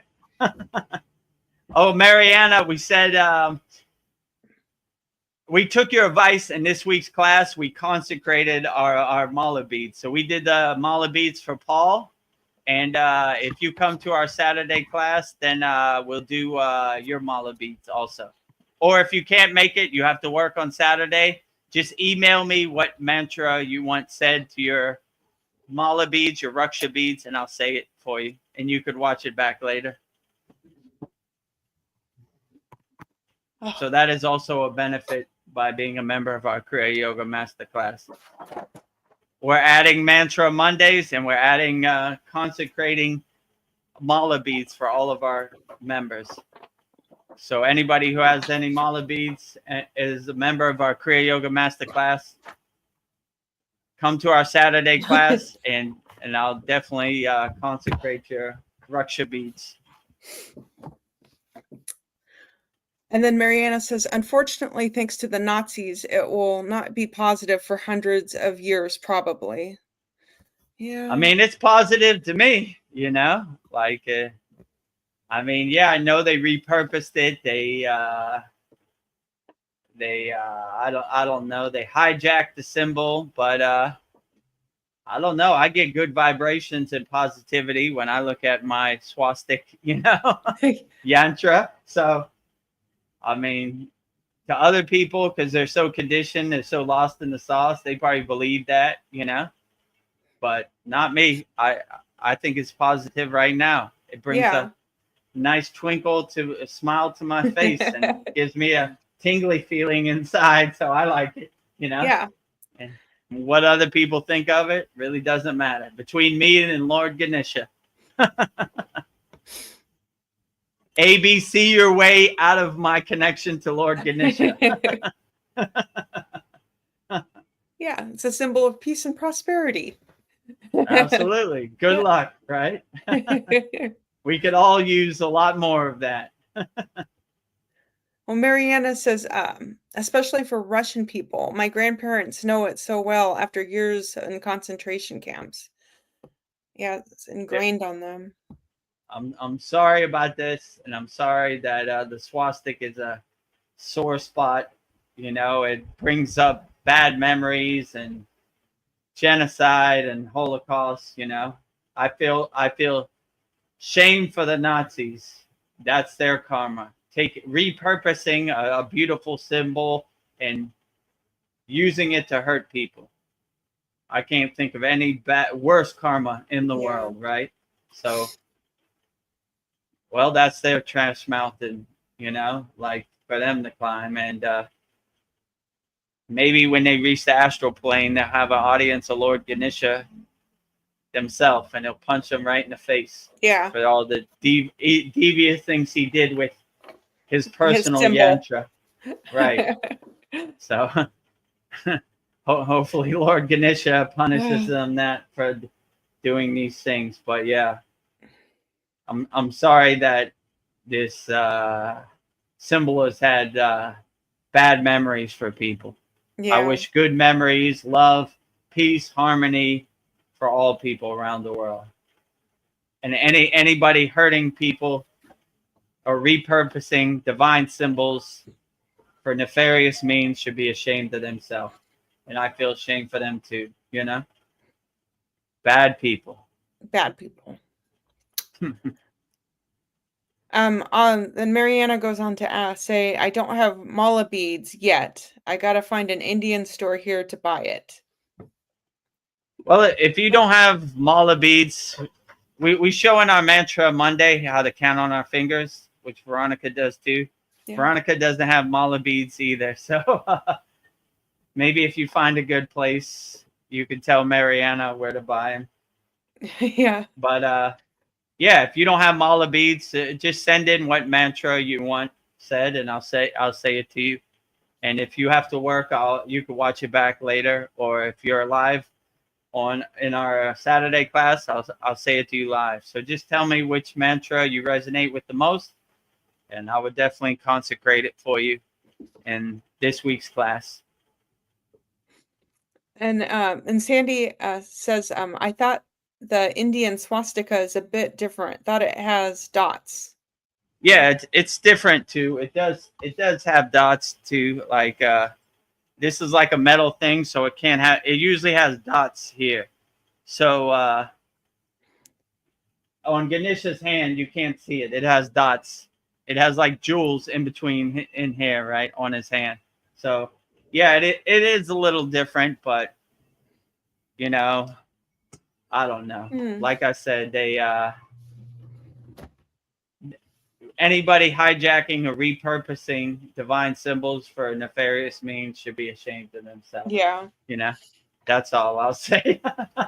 So it is different, but some people have gone through genocide and it's ingrained in their brain, and it's like watching a horror movie, you know, or brings up bad memories. So I'm sorry about that. I apologize for all Nazis worldwide.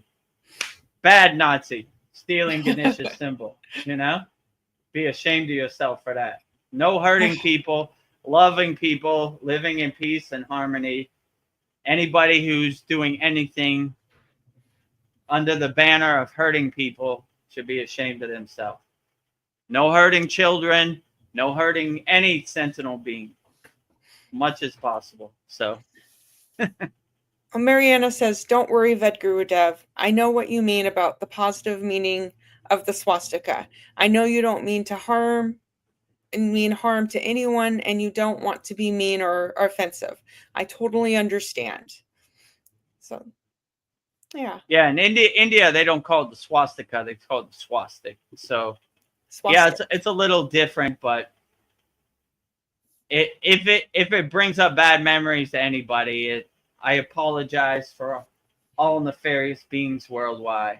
They should be ashamed of themselves, you know? So, but yeah, live in peace and harmony and love unconditionally, and no hurting people, no violence, no stealing, no cheating, none of that stuff. We don't need it. Too much out here already.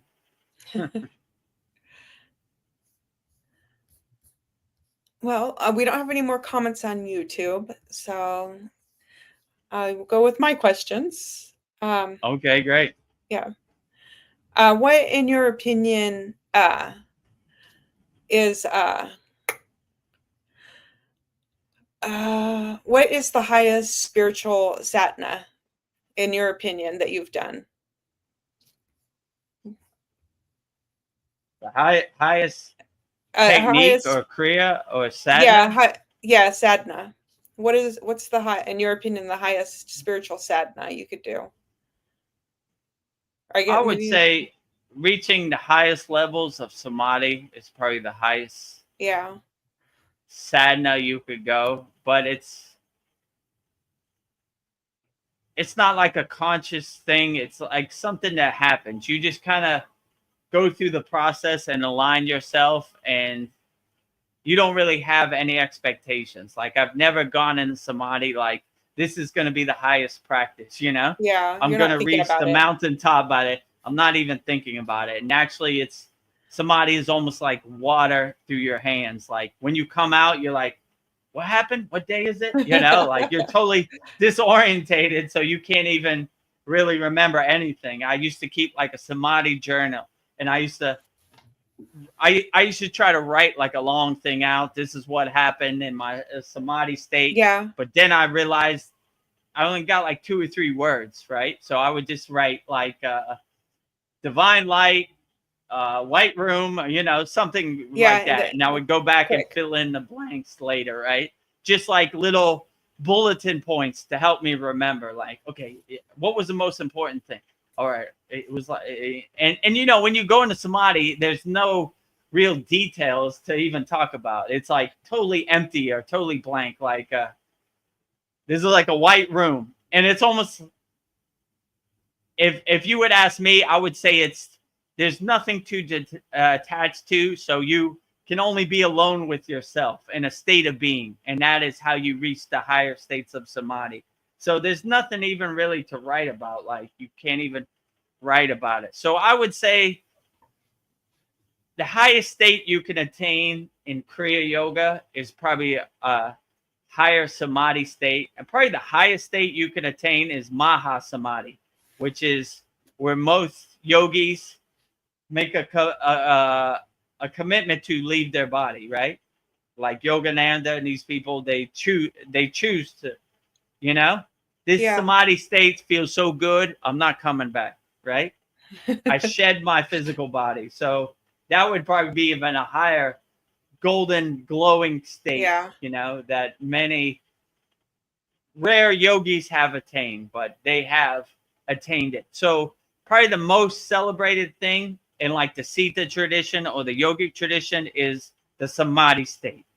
And when you go to these different ashrams of different sitas, they have a samadhi shrine, which is basically symbolizing them attaining the highest state, the ultimate goal of yoga. So I would probably say samadhi state is probably the highest obtainable state. I mean, there are a lot of other states that are great too. Self-realization, Kundalini awakening. I mean, all these are great. But if you ask most yogis, in my opinion, they would probably say Maha Samadhi or Samadhi state. Maha Samadhi, not coming back to your body. Samadhi, coming back to your body, you know? Okay. So if you want to come back to the 3D physical world, which most people, that's why they call it the great samadhi, because it's like the great journey, the great leaving, right? Goodbye, I'm not cruel coming world. back. Goodbye, cruel world. I've seen enough.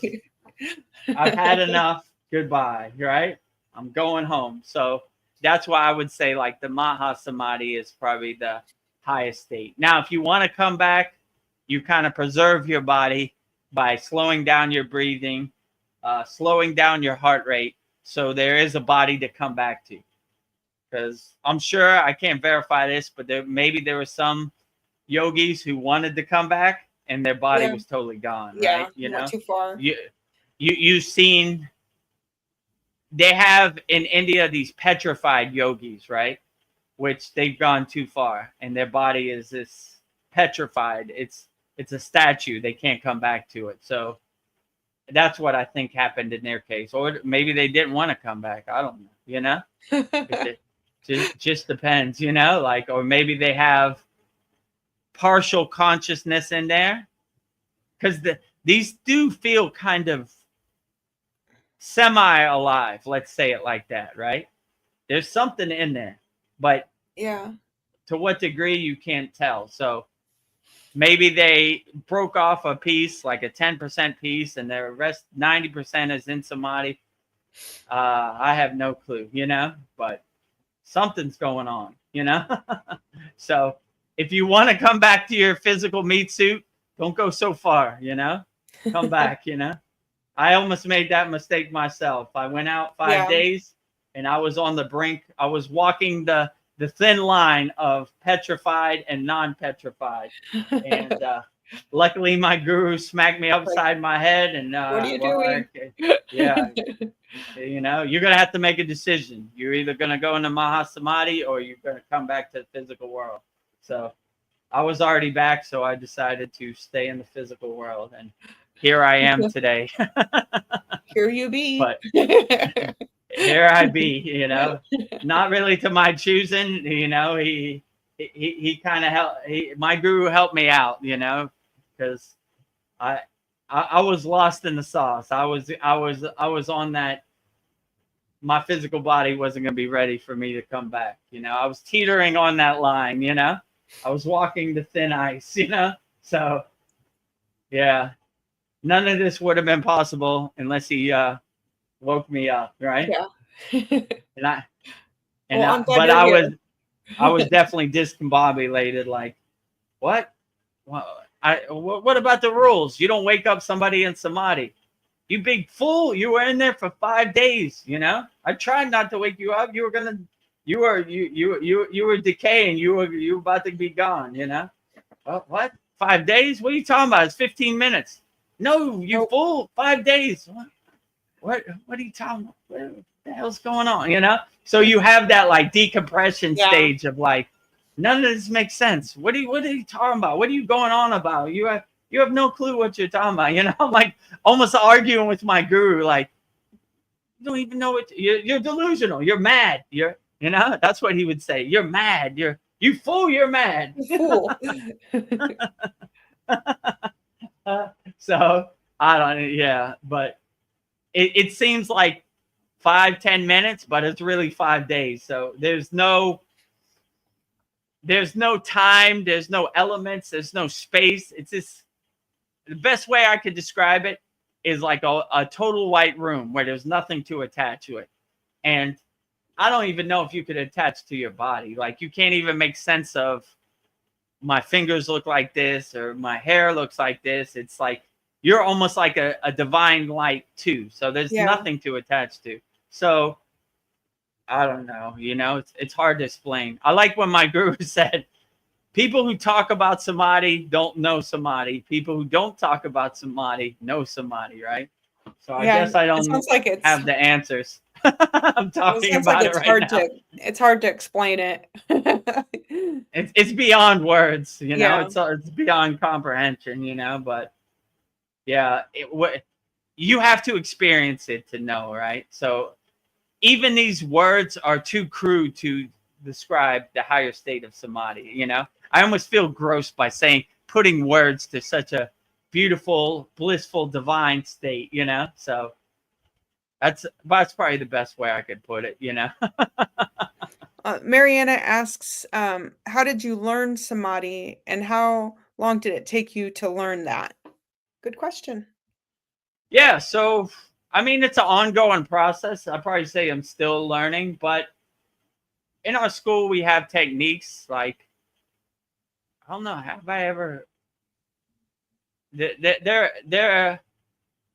some of the meditations in our school are good to prep your body for the higher state of samadhi. Like, let's say like Jyoti meditation, going to your happy place, the pyramid of light, they're kind of giving you a blueprint to go into samadhi, right? So basically you to make a long story short, you slow your breath so thin that it looks like you're not even breathing. That's why they call it the breathless state of samadhi. You're still breathing, but it's so feather light that no one can detect it, right? You would think I'm not breathing. I'm holding my breath. My guru used to put his finger under my nose. He wanted to feel nothing, right? So you thin your breath that thin. You slow your heart rate so thin, like you're preserving your body to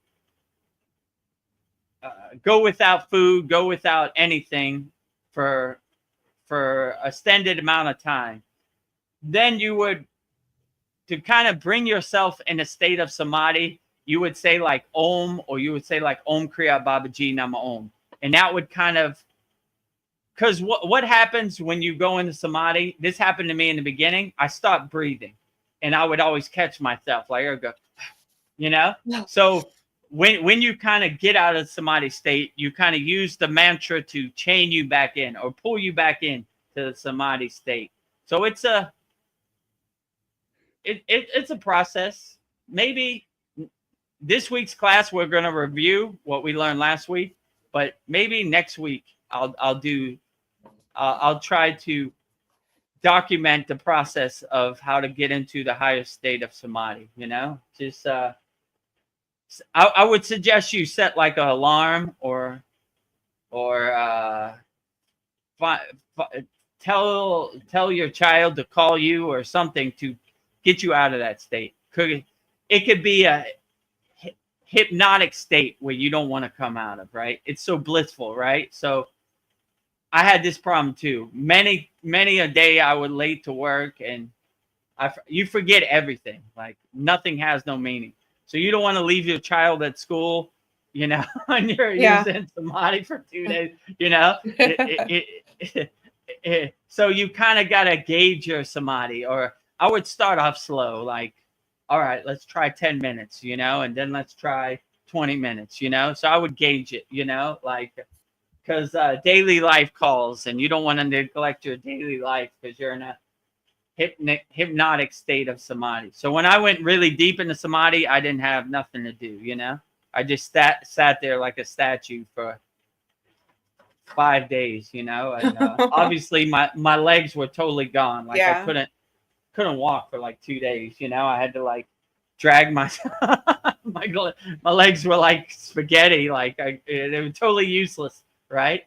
Like I couldn't stand at all. Like they were just gone. So yeah, so I would just start off slow and then work your way up. So if our members want to learn how to go into a state of samadhi, I'll show you. But go slowly and gently and gradually, and set an alarm or something just in case you go too far, because I have gone too far, you know, many a time.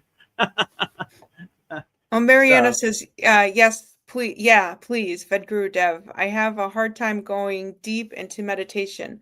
I am barely there. If I go deep, I just fall asleep, and then I don't even remember the meditation at all or what was said. I mean, falling asleep isn't bad. Like most people think it's bad, but you're so comfortable, you're so relaxed, you just go to sleep. Like when I've been to many initiations and many yoga trainings, Shavasana, the corpse pose, they're always falling asleep, and they just let them sleep, because that is kind of almost the point. You reach such a state of relaxation, a state of comfort, that you go to sleep.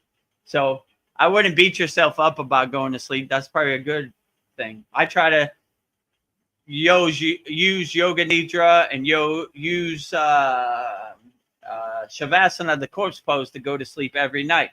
You know, I want to get so comfortable and relaxed that I transition blissfully into the sleeping state. So yeah, I would definitely say another good thing to do if you have like a restless mind is to always practice what's called Shuddhi, which is cleansing and purifying. So you're cleansing and purifying your mind. So if a thought comes into your restless mind, like, tomorrow I got to go to Walmart, I got to go buy some stuff, you just go detach, let go. Detach, let go. Whatever comes in your mind, let it pass, like clouds in the sky. Detach, let go. Detach, let go. And when you're totally clear, that's when you go into meditation. Like you don't have nothing that follows you into meditation, right? You don't, your monkey mind, you've already cleared. Your mental clutter, you're already cleared. So nothing comes into your mind. So it'd be real hard to get into samadhi if you have things that follow you in. So you do a process of what's called Shuddhi. And when you have nothing to follow you into your mind, then you go into meditation. So yeah, that's a good idea. I'll probably go over Shuddhi again and tell how to do Shuddhi. So you clear out, you take all the trash out to the curb, and you have no trash in your house. Your house is totally clean. Then you could go into the higher states of meditation, you know, the samadhi state.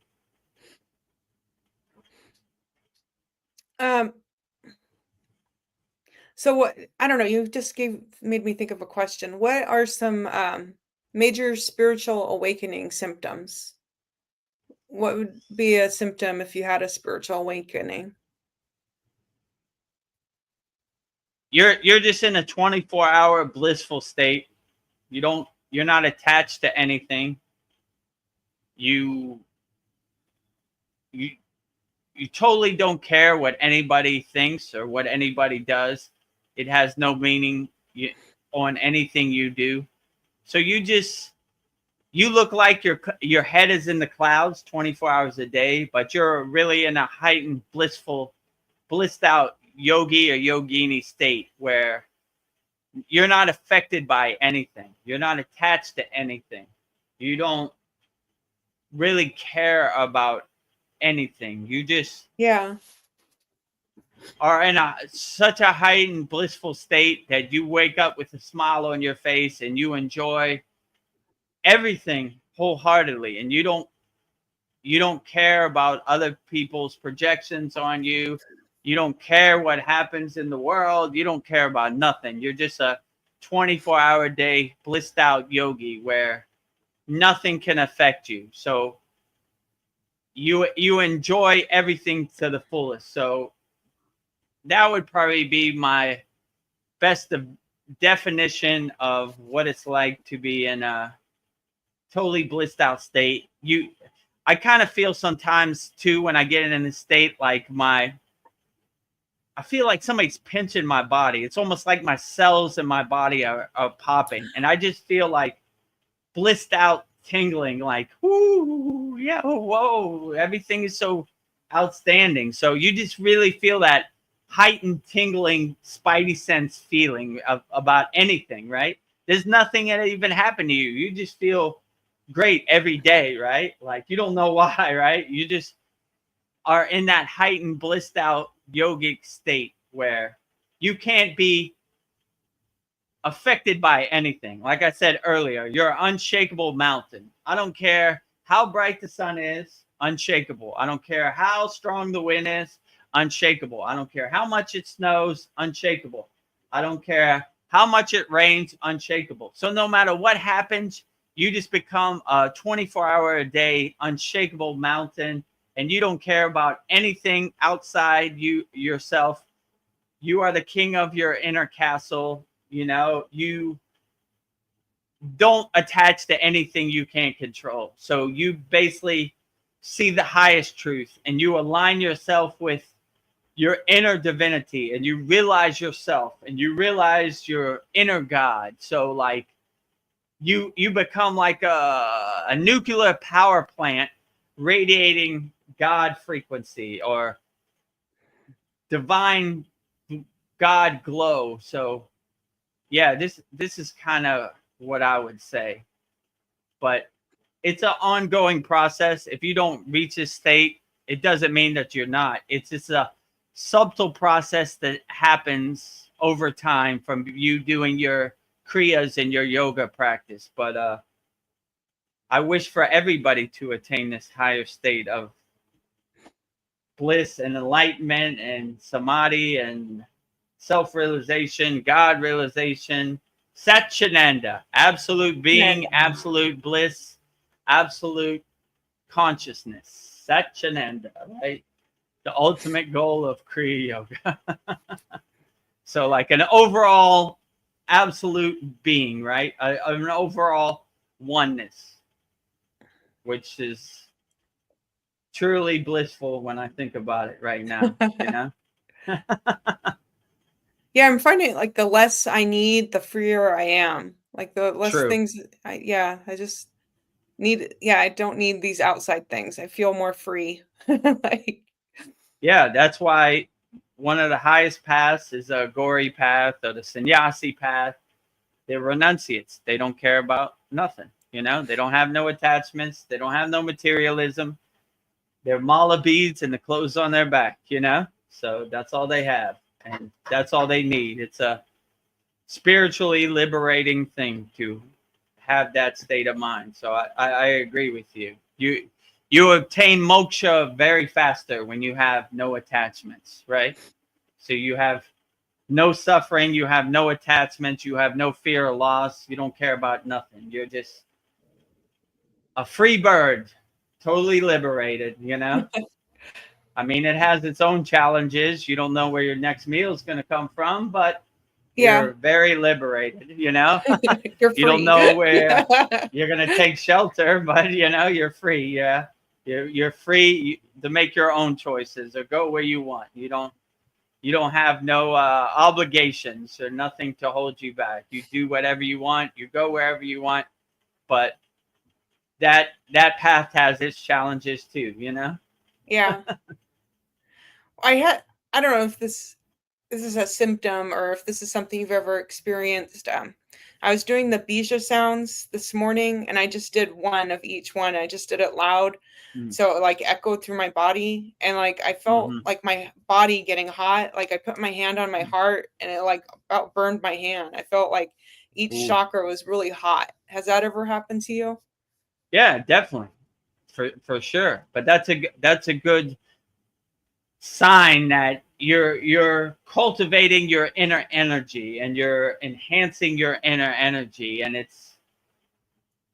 it's responding to the bija mantras, and it's lighting your stoplight up, right? You know, it's every floor on the elevator is lighting up, so it's okay.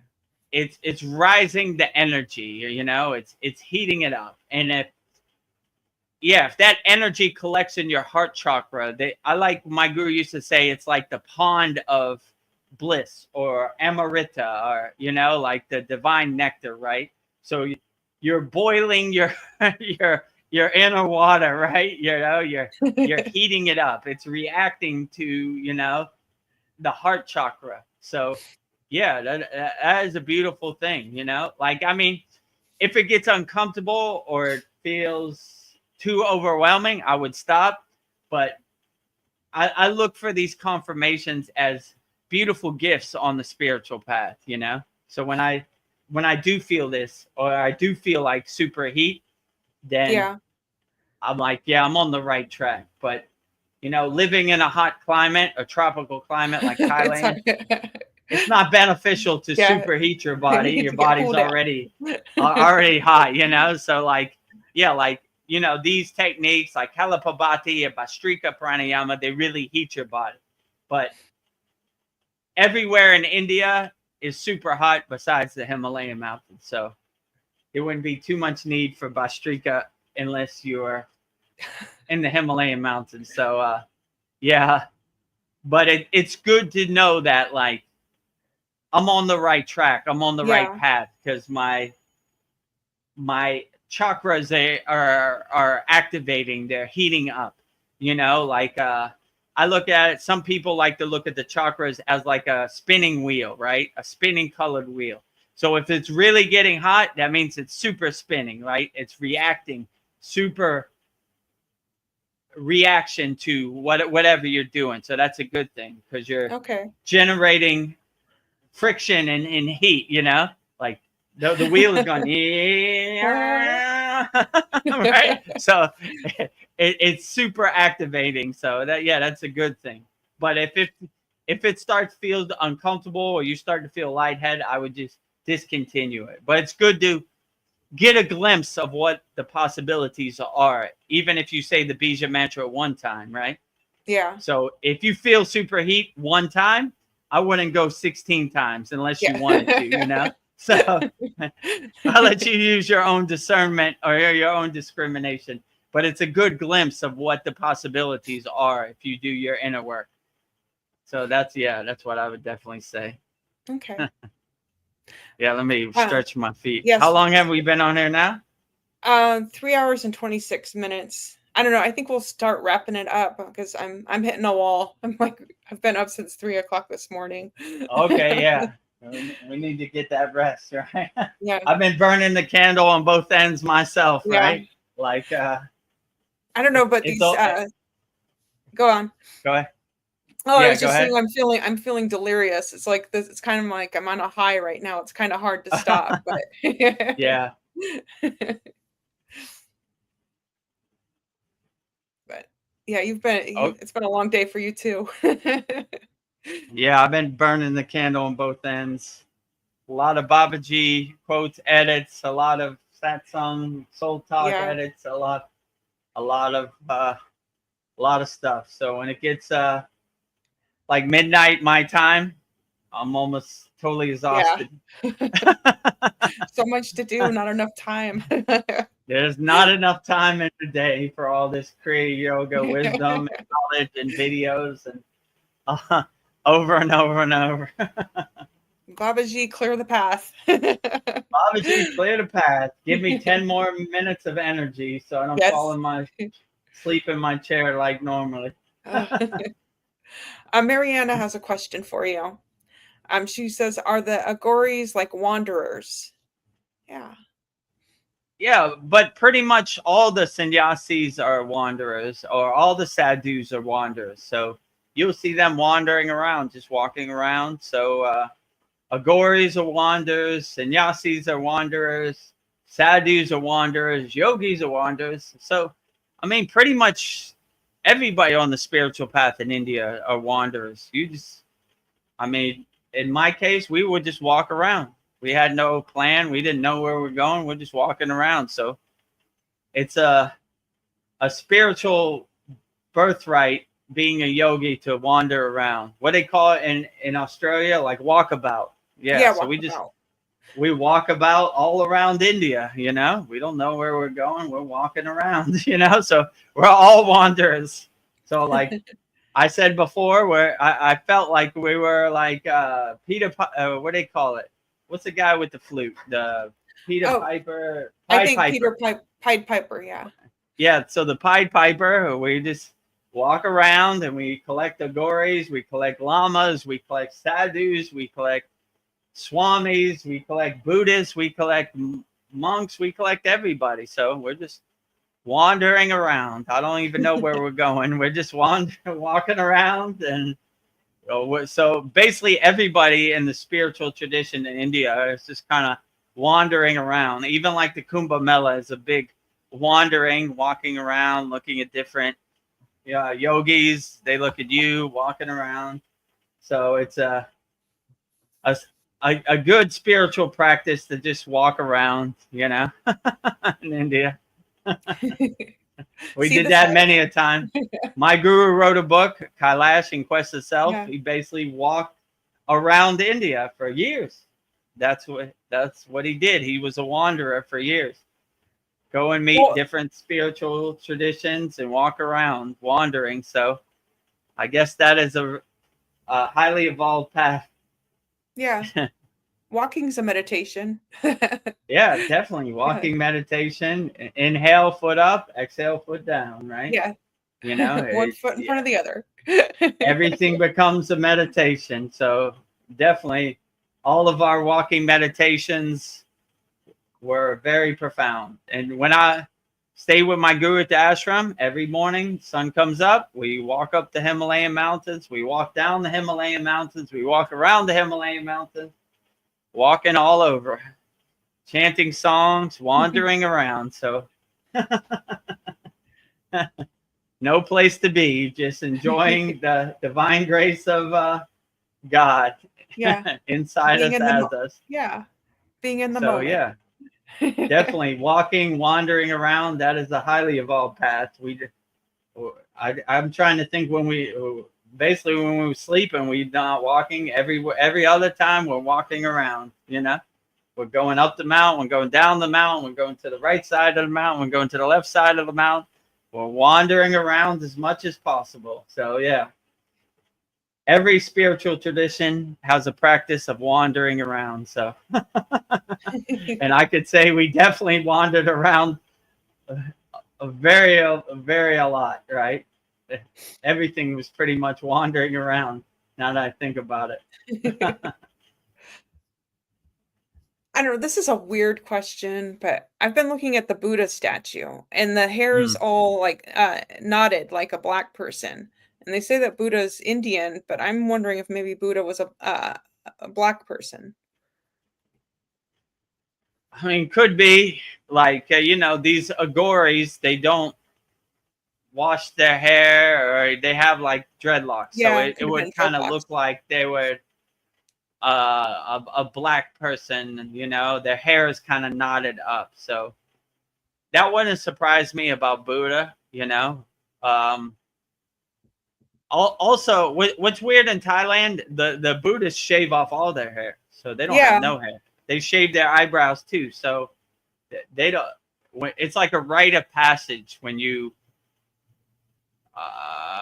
it's encouraged for Thai children when they turn 20, I think, or 18. They stay in the Buddhist temple for a month.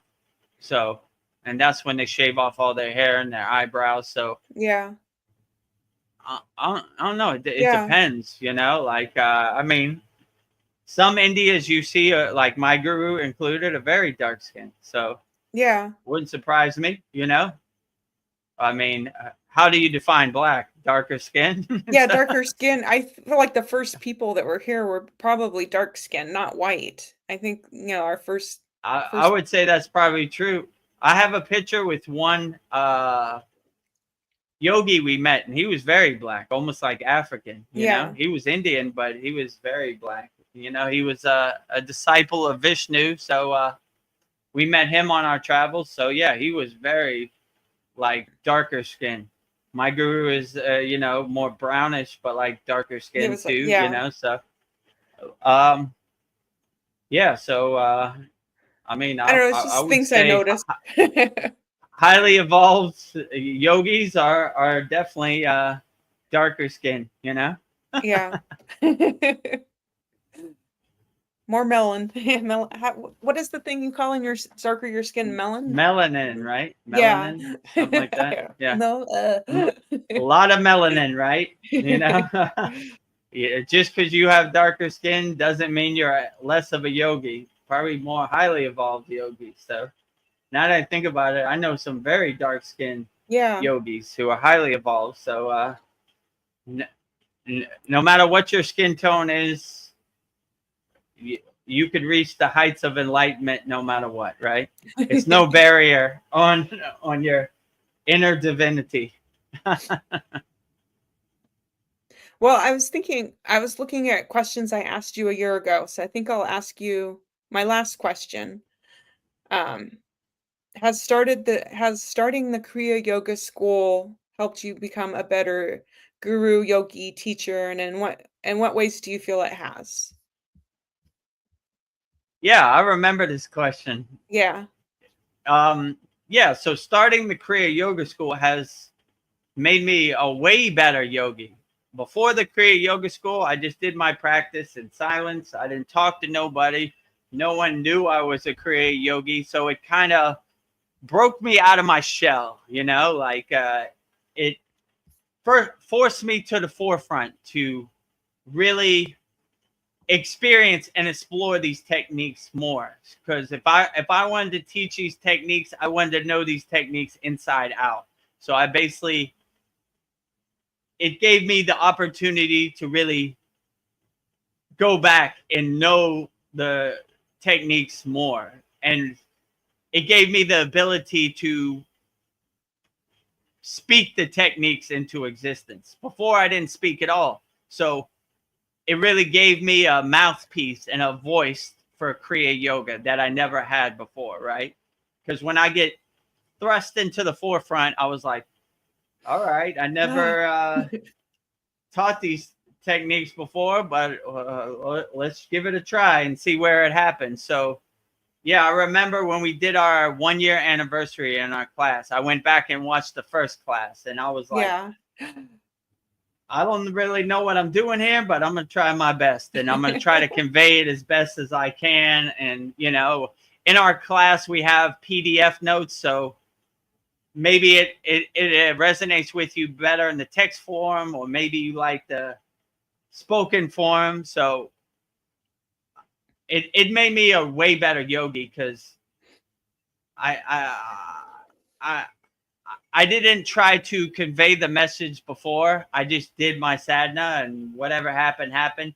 Now, I feel it's my obligation to give yogis the correct information so they could be better yogis or yoginis, right? So I really try to become 1% better every day, or try to learn from my mistakes and give correct information, and try to let the techniques, the kriyas, be the star. I'm just the guide. I'm just helping along the way. So Yeah.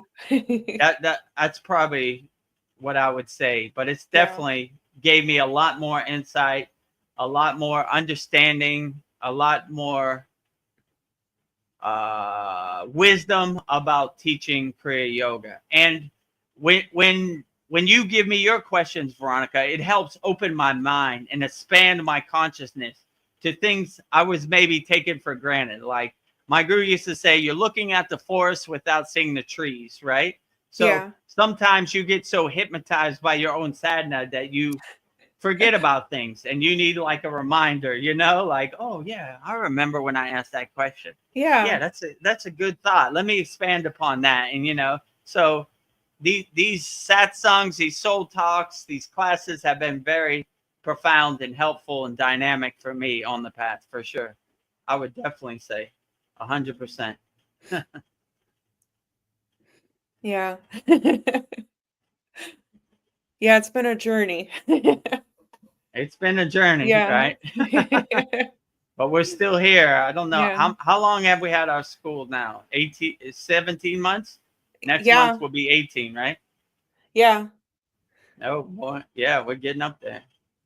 You know, I know it's hard to, it feels like just yesterday. it's almost, I mean, it can be 2 Like years soon. yeah. And then this will be our 75th class this week. And then we'll have a super big celebration on our 100th class Yeah. sometime next year. So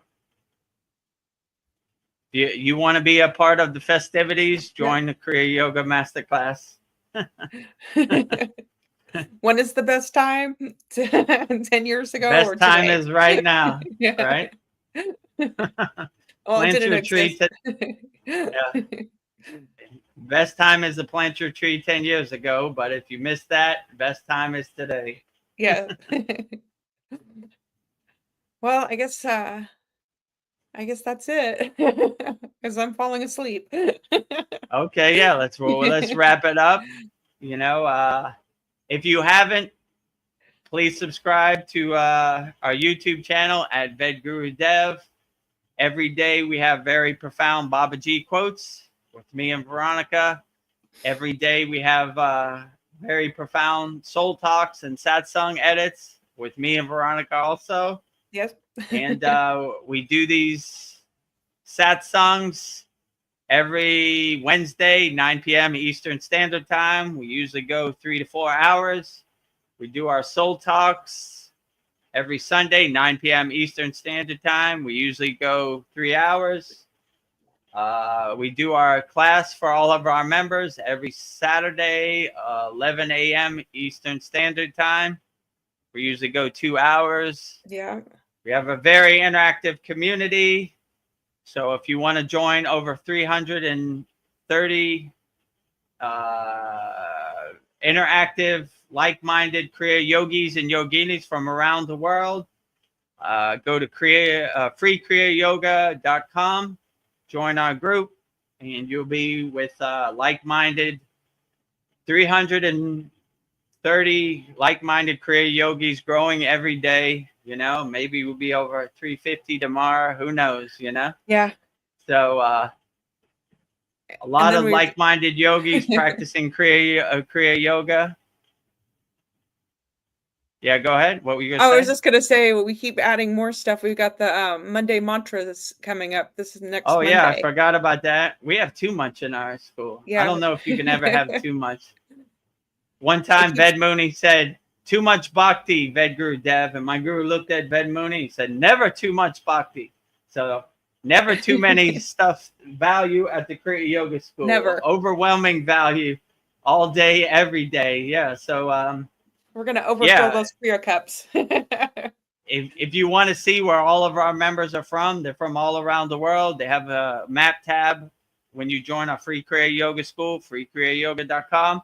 Click on it and you'll see location markers from all of our members all around the world. But yeah, we have members from every continent except Antarctica. Maybe one day we'll get somebody from Antarctica, but I think we have from everywhere else, if I'm not mistaken.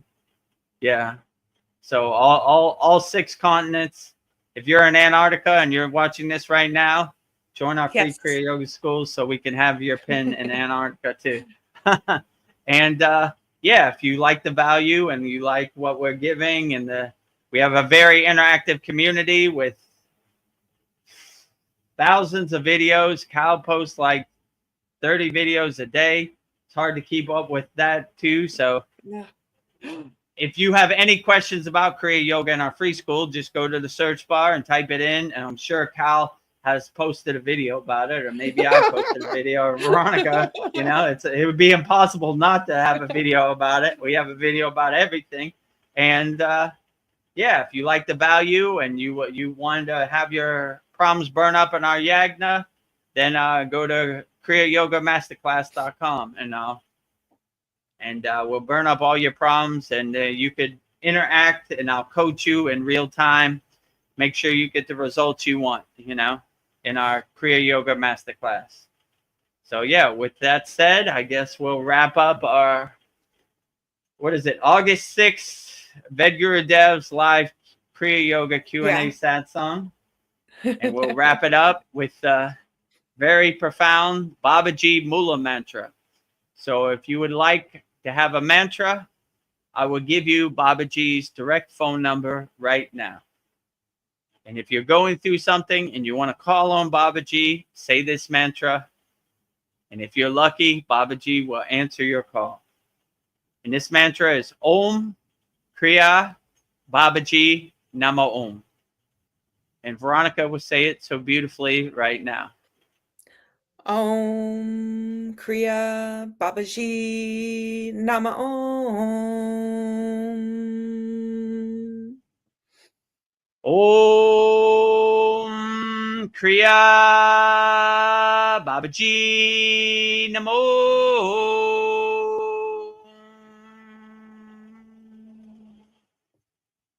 And lastly, we will say the Shanti Universal Peace Mantra, saying peace and love to all people all around the world. And Veronica will say it so beautifully right now. Om Shanti Shanti Shanti Shalom Sat Nam Sadhu Tao Spirit Swami Kami Amen Amen Umen Selah Home Om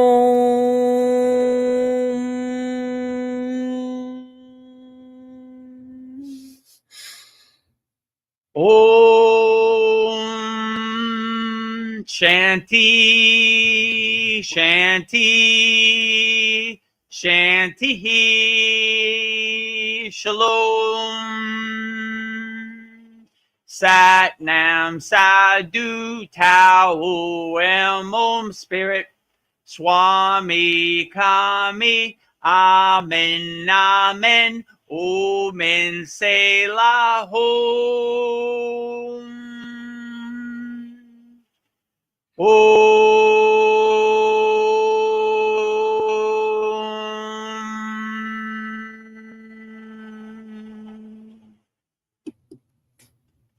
Are you feeling spiritually lost? Like you've tried everything, YouTube videos, online courses, even meditation apps, but still something is missing? Wondering, is this all there is? The world is loud and chaotic, and your soul is overwhelmed, craving inner peace, but you can't find your way back to yourself. This is exactly why I created the Kriya Yoga Masterclass and my proven soul coaching system to help people just like you. This isn't a video you watch and forget. It's a daily spiritual lifeline that brings you back to your soul. So if you're done feeling lost and you're ready to start transforming, then come join us. This is more than a course. This is your lifeline. Go to kriyayogashop.com. Kriya Babaji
Kriya Babaji